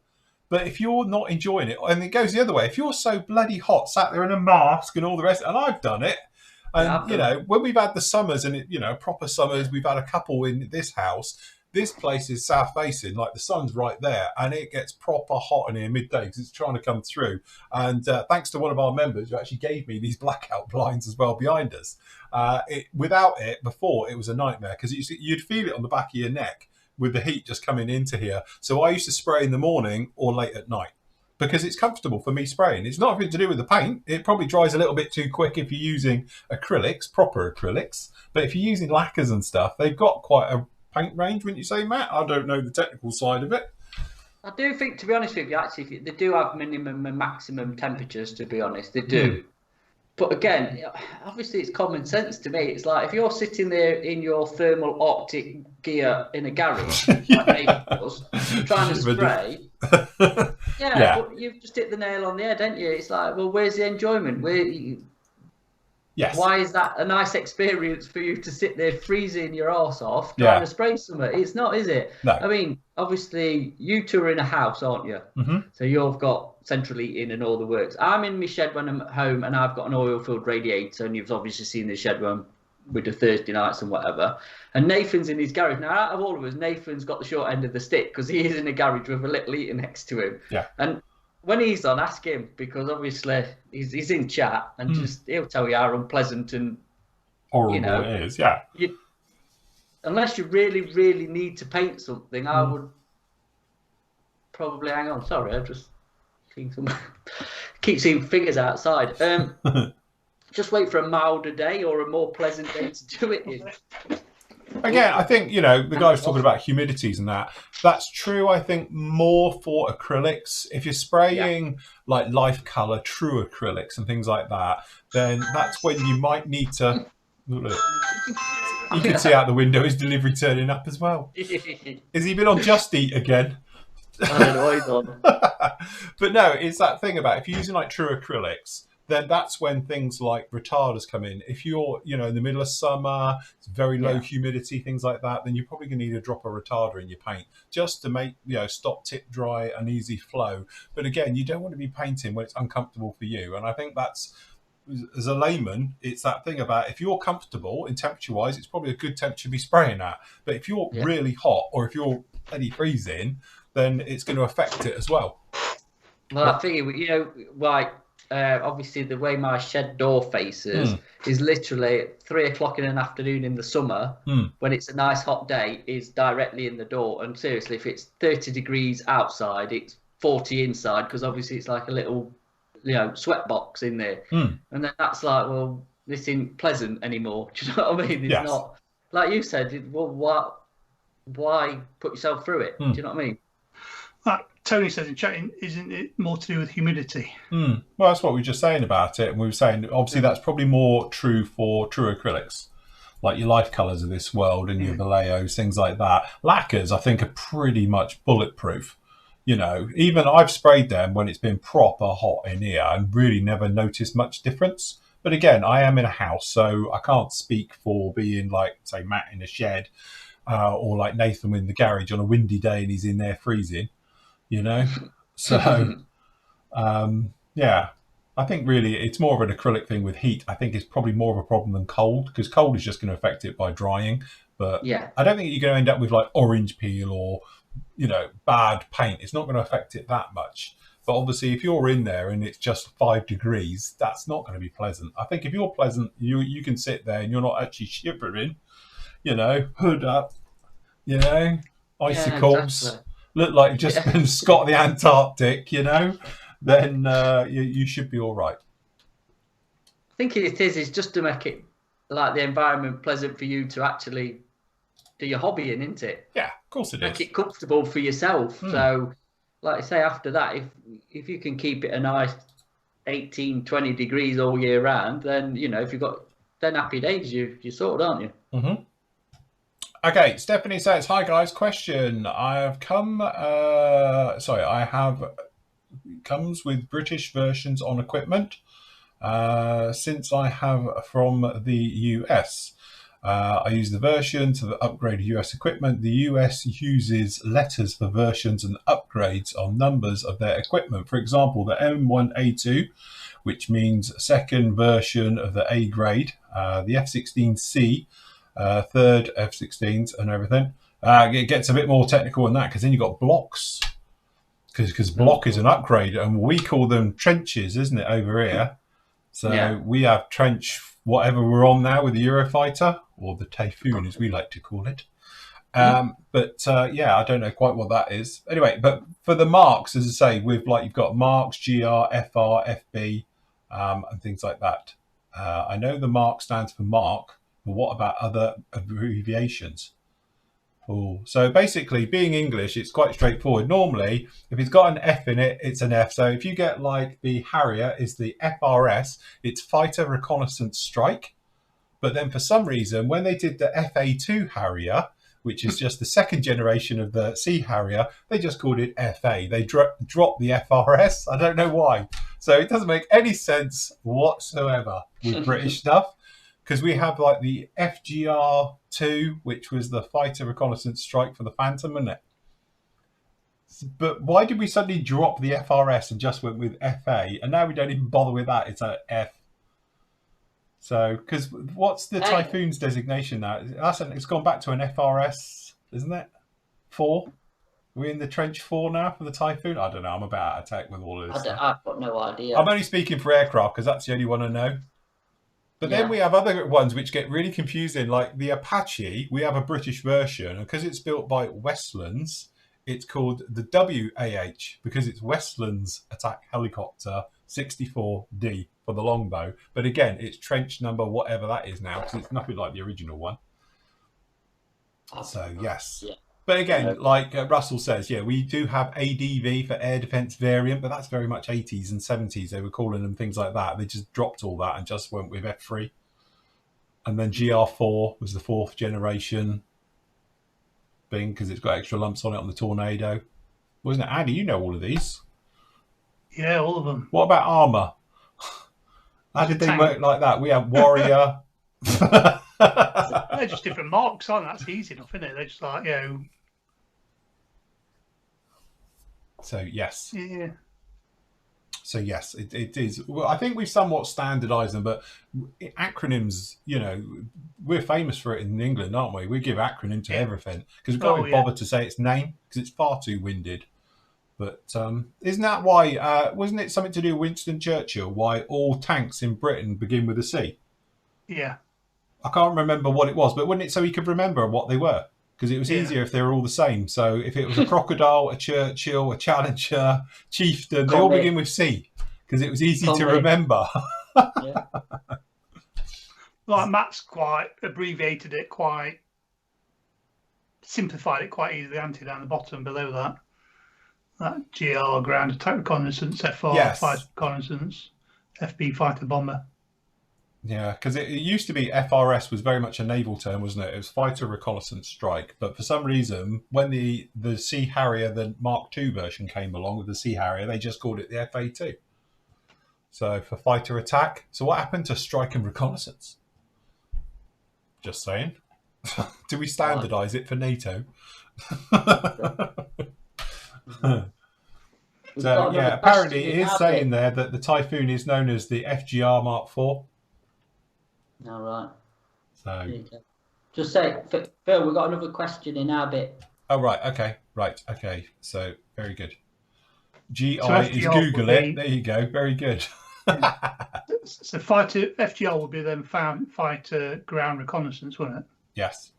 So it does everything. Basically, it's a strike Jack of all aircraft, trades. a bomber, and a reconnaissance aircraft. Probably because nowadays most aircraft do everything anyway. Don't have Yeah. fighters anymore or bombers or anything. They all just do the same thing. Okay, Chris says, hi everyone. Wishing you all a very happy and safe new year. I'm loving the show. I'm much better than the TV quality. Are we? I don't know. I was watching a program the other day with it was a poodle parlor thing, dog grooming. God. State of my afternoons. Right. Anywho, and that's Chris, not me. Could anyone help me with a huge screw up of the year so far? Namely, my Santa Prezi is a very lovely Airfix P51D. Which scale? Is it the 24 scale one? 48 one, I 48 bet we're going with. Okay. My go-to primer has always been Halford's Grey Primer, but it has a horrible blotchy film filling all the fine details. Bugger and damn. Anyone know of a way of stripping off Halford's primer that has sunk? In a sink. Can't use IPA and just... I tell you what, that stuff does not come off. Does it not come off? No. Does it, Andy? Tell him, Andy. That's with my, what's it called? A Buckeye. Plain? Buckeye, yeah. Yeah, plain, yeah. My T2 Buckeye, because I did that in Halford's white primer. Oh. As the main coat. And so what is he saying? He's flooded it and lost the detail, yeah? Yeah. Sounds like it. It's, that stuff, yeah, it does. Right, okay, let's not panic because the wings would have been puttied anyway, so I won't worry about it. Okay, look, I'm just putting a positive spin on this. Yeah. Okay, the rest of it, I would very lightly sand with an old sponge, everything. Okay, and then you'll see the panel lines and all the riveting, because obviously it's the Airfix one. It's not got all really fine detail, is it? And then that way, your primer should be slightly softer than your plastic. So what you could do is just take a rescribing tool and just run it along the panel lines. And it should self-guide itself along. You could use a ruler and just go along with it. And then the same with any of the bigger details on there, you can just come along and then just stab it back in with a needle, or obviously with if you have got specific tools for it, and do it that way. But if you was to lightly sand it all the way over, you'll see it. And then that way you can just put it all back in and away you go. Why has chat kicked me out again? Any other ideas? God, like chat's just completely locked up and kicked me out. Oh, just doesn't like you. Well, obviously. Andy, let him back in. I've told you.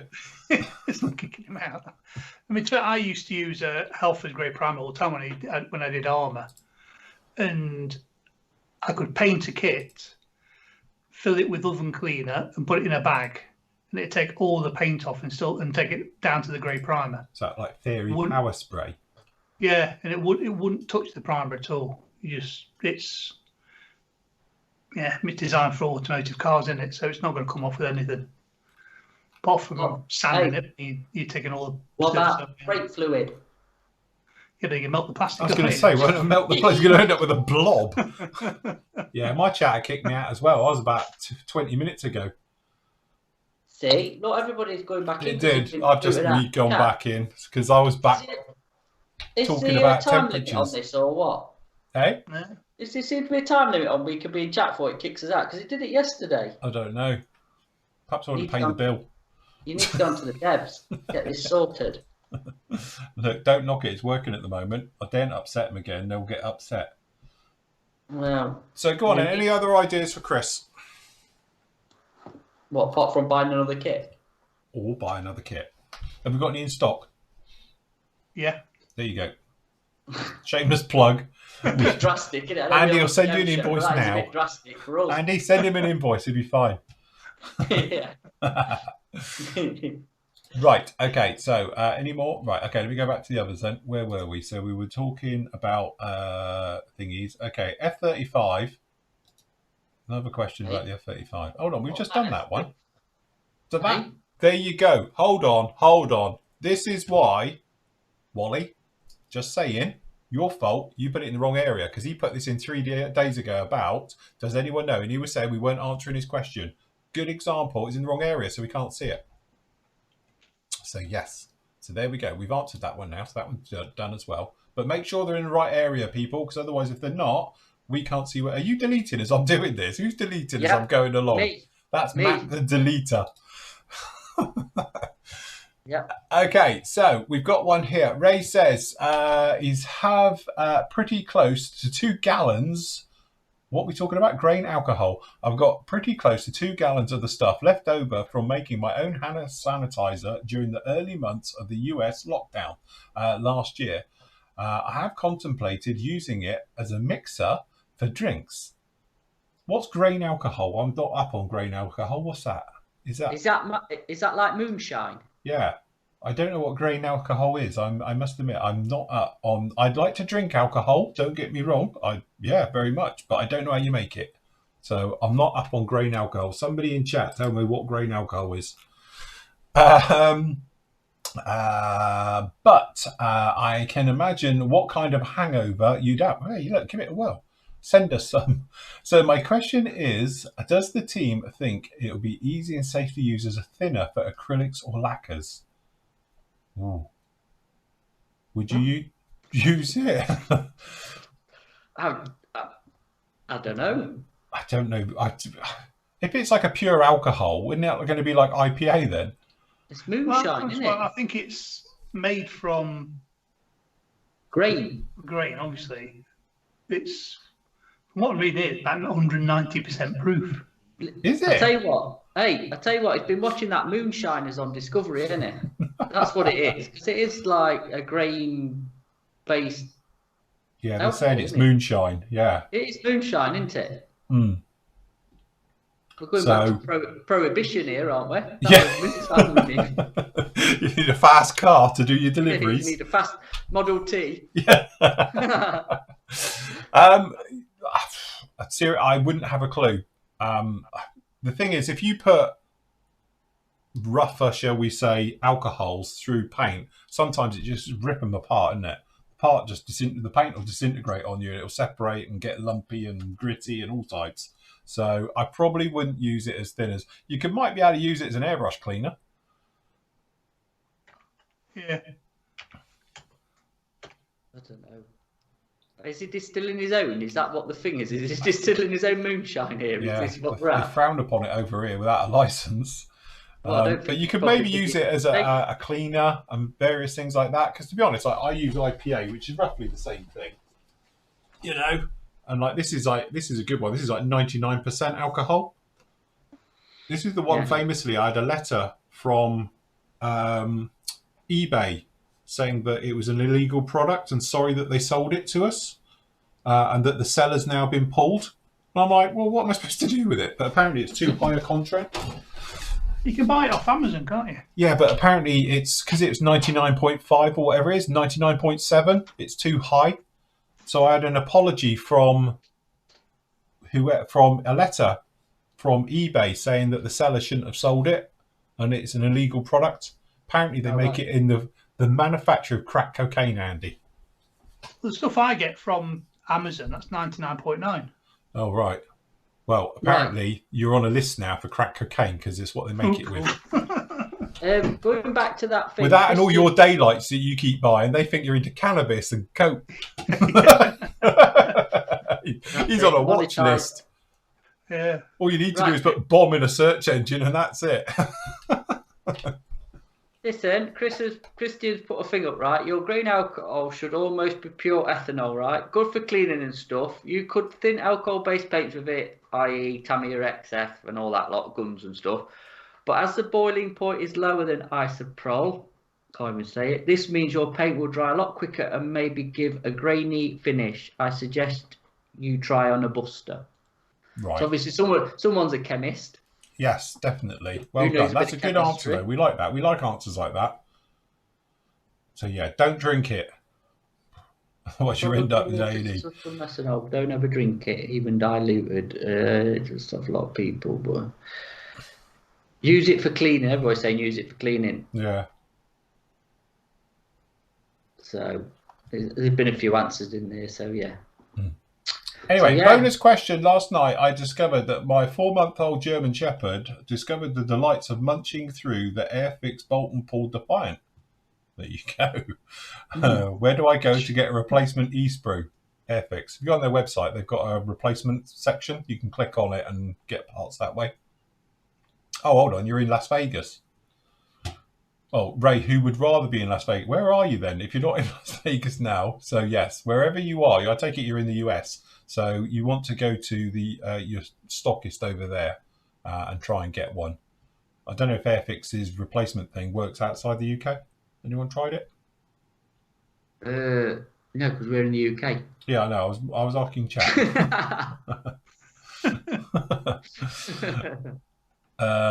So yes. Oh look, is that the offender? Bless. Look at him in the background. That is so cute. That's definitely a full screen job. Look at that. Bless his heart. Me? Don't know what you're talking about. That'll be it. Oh, wrong one. Where are you? There you go. You're in there. So cute. Very, very cute. Right. Okay. And apparently loads of you have answered it in there as well. So that's quite good. And it's 5 days ago. We're sort of behind on that one. Anyway, last up in here, we've got one that says, kit building railway rolling stock. Is it possible to complete railway kits, plastic, white metal and brass? If so, under what category? Yeah, that would just go in civilian. This is Wally again. That's why, Wally, you've been putting it in the wrong area. So yes, as Chris has put down there, if you put it in civilian transport, racing cars, trucks, bikes, that basically is for everything as well. So if you put that in, you'll get all train stuff, anything like that. But yeah, basically in the civilian category. And you can post up your builds and completed. They've all got those areas in there. Yeah. Very, very nice. Very nice. Right, where are we? Wednesday.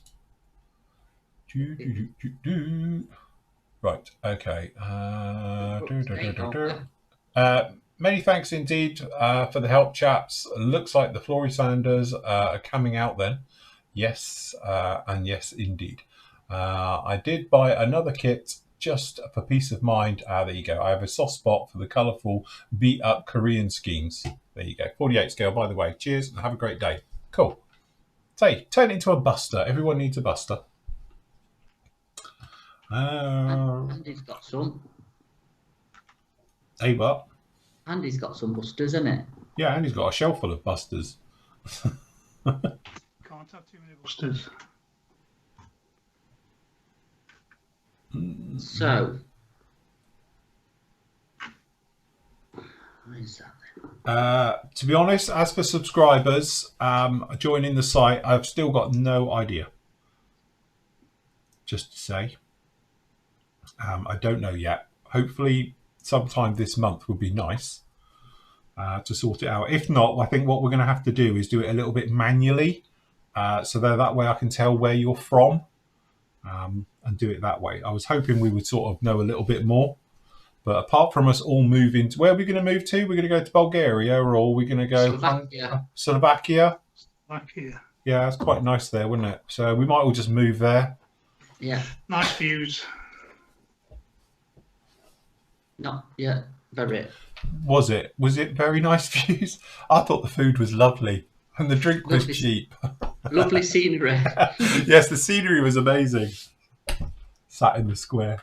Anyway, is that the bit where we discovered that apparently, you know, we get to a certain age? What's that film called where they get rid of you when you get to a certain age? Oh, Logan's Run. Logan's Run. We think it's like that there, isn't it? Because you didn't see anybody sort of, you know, over the age of 40. Did you? Apart from us. Yeah, we were the only over 40s walking around the place. It was weird. Yeah. Anyway, whilst we've got a few minutes, show us how your Matilda's coming along, Andy. I can see it looks quite big. He's got his turret on. It's finished as it's going to be for now. Right. Wow, looking nice. The plan was to weather it more. To fair, all it's had is a Flory wash. Oh, see, that's why it looks so good. It looks done to me. I'd call it quits. And a flat Are you coat. happy with the colour? Yeah, colour's fine. That was just a mix out that I did out of the bottle and didn't even think about it, to be honest with you. Just mixed two paints together, that'll do, and sprayed it. And it's had a flat coat, Flory wash, or rather had a Flory wash, a flat coat, then a bit more Flory wash. and well, this is all fully washed down here and everything. But yeah, I just needed to get off the desk so then I could crack on with my radio because we're on the second month of the SIG. Yes. And all I've done is put half the cockpit together. Which is, Well, you've done the engine. Oh, the engine. Sorry, on the engine. So that's the cockpit all together. Oh, is that the cockpit? I thought that was the launcher. No, I didn't start the launcher yet. I think the launcher might be fit into another SIG, Australian SIG at the end of the year, I think. Oh, right. Okay. Going to push it in there. Cool. Very good. Yeah, and have you finished your tracks, Matt? No. Are you still doing your tracks? I ain't touched anything in here. The drag's still the same as it was when I finished filming it Saturday, and the tracks are no further on. So we need a building afternoon. Yes. So I could actually finish something. So Friday afternoon, I will building. Very good. And they're asking here, when will the first part be up? What are the Jag? Yes, the Jag. You can't say Jag, it's Jag. Oh, sorry, Jag. the Jag. Well, I need to do some more filming, and then I need Andy to sort of view it to see what it will become. So I don't know. I'll be perfectly honest, I've got no idea. I need to sort of get another few hours in, I think. He needs to do some more filming. I need to take a memory card with me to download it onto a memory card, to bring it back, to put onto my computer, to watch it, to edit it. It's a massive job, this is. It's a massive job. You'd be fine. So for the reveal, we want to see you in like nice little leather driving gloves, camel coat, flat cap. Got my flat cap. Yeah, that's it. For the I've got final the tweed. reveal. Hey, I've got the tweed. Got the tweed for it. Yeah, that's it. Have you got anyone with a E-type you could borrow just to sit in and do a final? Yeah, you could have it on the bonnet. Well, you must know a few people with E-types you could borrow one. They're all wrapped up this time of year, otherwise they'll fall apart. Probably have already fallen apart. Yeah, when they take the blankets off of it, it'll be a pile of rust. How long this build's going to take? It's probably not sit till summer. Let me get my finger out, but yeah. Cool, very good. Well, I must admit, we're coming on very, very nicely with this little guy. He's coming in there now. We've got the cockpit going together. Hold on, let me give another camera. You might be able to see a bit better. Hold on. So, yes, the cockpit is all in there now. I'm coming in. We've got the back going in. Had another coat of weathering down in there in the back. So that's coming along. And we've just started on the engine. So we've got the engine bits and pieces coming in there. We've just done these. There you go, weathered and unweathered. So with them, so that's those bits, and obviously starting on the engines. We've got the engines going together, and the gearboxy things and everything else, and transmissions. And on top. So he's coming through there. Next part of that will be up on Friday. So that's coming through very, very quickly as well. So that's doing nice. So, just because we're going to be wrapping up in a minute, just to say tomorrow's show, we will be starting at 7:30 a.m. tomorrow. Because we want to mix up a bit. Don't we? Want to mix up a bit. Right, we're going to mix it up. So we'll start at some point between 7:30 in the morning and 7:30 at night. We'll start. Yeah, The guys, actually, can you do it, Matt? Grab one of the transits out of the van, at the cupboard behind you, because the guys are asking. I like that. Transit out of the van. Yeah, get a transit out of the van, because the guys want to see them. There you go. That's filmed. Have you got your overhead on? Yeah. Hold Go on. on, stick your overhead on and show, because they keep getting asked all the time about them. They're in the shop, aren't they? You can buy one. There you go. There we go. So that's Phil's Yeah. with its odd coloured door. Yeah. It's got odd coloured doors. Well, it's a transit, isn't it? So I did one blue door. Yeah. So that's yours, isn't it? Yeah. And then this one, which is a bit less battered, was mine. I did have to look at Matt to see whether it's got a yellow door on it. Yeah, that's what we should have done, was giving him a yellow door. Yeah, just swap the doors. So that would have been brilliant. And then another white door. With the obligatory primer on the bonnet. Yeah. So there's mine. Mine's a bit less. Down a bit. Sorry. That's it. Mine's a bit less battered than his. Yeah, mine's just a little bit rusty. Does your tailgate still open? I forgot that. We did them open, look. I can't remember. No, I think I glued mine shut. Look how unscratched it is on the inside. It's battered on the outside and then it's pristine on the inside. It used to remove carpet. Oh, no, Oh yeah, no, open. mine is open. I didn't know. Is mine weathered inside as well? Yeah. Oh yeah, look, I did the floor on mine. I can't remember doing it. Oh, I did the floor on mine. Cheeky fucker. Yeah. I think it's because it's blue. It just doesn't look as battered. Yeah. Oh yeah, no, he has done his as well. I'll tell you what, really enjoyable builds, weren't I'll they? tell you what, they were fun doing all the They're cool. They're really destroying cool. them, all the weather into them. And You know again, how because it's a cheap kit, you don't mind doing it. No. I was holding the transit and taking it out of camera shot. I can see what I'm up for with the Yeah, when you're editing editing. this. Oh god. I was going to say, I think that door opens. Will it? Well, if it comes off in your hand, no. No, I'm not going to do that. I think it used to open. I don't know. Because I did Oh, look, he's broke. I was going to say, I did weather the interior. hey, it's a real transit. Look, It's a real transit now. The bloody doors fell off. And he'll fix it tomorrow. No, it's not decals on those. They actually, we did weather them properly. Yeah, we did. Yes. So You it's put any actually, glue on this? did I not? Probably not. I don't know. I might have just push fitted it. Yeah, there's no blooming glue on it. That's because it's such a good kit. It doesn't need glue. Well, I don't know. I won't go that far. It's not exactly snap fit, you know. It is. If you remember, when you put on the, is it the rear bumpers hold it to the chassis, isn't it? Yeah. Yes. Ed's in chat saying, do you send out emails to remind members that they need to renew? No, it's auto renew. It is auto renew. It'll do it all on its own. And if you haven't got any money in your account or whatever, don't panic. It asks you for about 2 weeks to fess up before it does anything. And then all it'll do is it'll park you into expired area.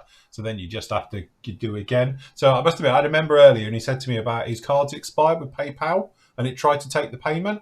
Well, that's fine because when it'll do, you'll just renew your card and all the rest of it, and then it will then drop you back in. So it's very, very straightforward. So yes, Put them back. that's it. The glass falls out. That's only if you set it up for auto renew. As it falls on Kev's diorama. Oh yeah. You should put Kevs at the top. Safe as ours as that. What if he's not got it set up for auto renew, Phil? Oh no, it is auto renew. You don't have a choice. It will auto renew. When you take out your subscription, it's renewable. So it will auto renew. Mm. It carries on until you stop it or I do, one or the other. So yeah, it's Italeri, which is the old Esky kit transits. They're in the store, are they? I'm sure they're in the store. We did have them, but we have got some that's going back in. Yeah. Because they were the gas fan ones, weren't they? And they did the police Yeah, they one. do different versions. They did a police one, wasn't it? I don't know if they're actually still in. They might be, or we've definitely got a gas fan in anyway. And quick. Hold on, I'll find it. Are they? I thought they were Esco. Are they? Oh no, it's there. They're both there. There you go. So there you go. That's it. That's how quick I was. Was it? So there you go. I'd say they're really old kits, but they were so much fun. Me and Matt did them over 2 shows. We built them in one show and then painted and weathered them on another. It was one of the live shows back in the day. It's a couple of years ago now. Yeah. But yeah, they are a lot of fun. Very, very simple. The actual thing is, you know, like the Land Rover and all the old Esky kits that Italeri reboxes. I know we might go on about people reboxing, but actually the car kits are really nicely done. Yeah. And really easy to put together, and they're quite fun. So, yeah. And again, they do interesting subjects as well, because I say they do all the various things down in here with their car kits. Actually, some of them are right gems. And again, they are some of the older kits, shall we say, but olden but golden. I haven't got it here, have I? Well, I mean, the Audi Quattro I built was the old Esky Italeri boxing of the Quattro rally car. That's, you know, they're all right. Again, they're not like it's not like a Platts kit or someone else's like that. Don't think for a minute you're getting a high quality, brand new tool. These are older kits, but they're really good. They're fun to put together. Yeah, they are. They stand up as a nice mojo build as well, don't they? Yeah, so. yeah. Yes, right. Cool. I'm going to call it a day. So yes, I think we're all today. So yes, thank you very much for joining us. We'll be back with you, as my learned colleague did say, but he's not. He's playing with you at 7:30 tomorrow night. And Andy's off tomorrow, aren't you? It's Matt and John tomorrow. That's it. So if we can wake John up, we'll be all right. So Phil, it's me and you tomorrow. So Then, yeah? it's been, and occasionally we'll go, is that right, John? He'll go, huh? What? I tell you what, he just needs to grow his hair grey, and he'll be like, drink from Father Ted. He'll be asleep until you talk to him. Like, drink. Great if you got any. Definitely. Anyway, thank you very much for joining us this afternoon. It's absolute pleasure as always. Don't forget, you get all your bits and pieces over at the PM store. If you want to show us some love, buy something from there. Because it keeps Andy in McDonald's. Clearly, bless him. Uber Eats. I wish I could get him to deliver out here. Anyway, as I say, keep an eye on it. There is stocks coming today. We are expecting loads of stuff in. To be honest, we've got a ton of stuff on order. We are literally just waiting for it to come in. Obviously, all the pre-orders of the bits and pieces. I know we didn't talk about it today, but if you're a Flory Models member, obviously keep an eye out in the store in there, and you'll see all for the pre-orders at the discounted price. And if you fancy anything, just put your name down, and then Andy will get in touch with you when it arrives here. So yes, anyway, we will see you tomorrow night at 7:30. As I say, it'll be me, Matt and John on tomorrow who's make our way through. If you've got any questions for us, either hold them there or post them up, obviously, onto the forum, and we'll get to them throughout the show. So anyway, thank you very much. Unless you're in the EU. No, it's not fine. We give you love, your free membership, then how we do it. Anyway, right, we will see you soon, guys. Happy modelling, take care, say goodbye, chaps. We're out of here. Bye. Bye. Bye.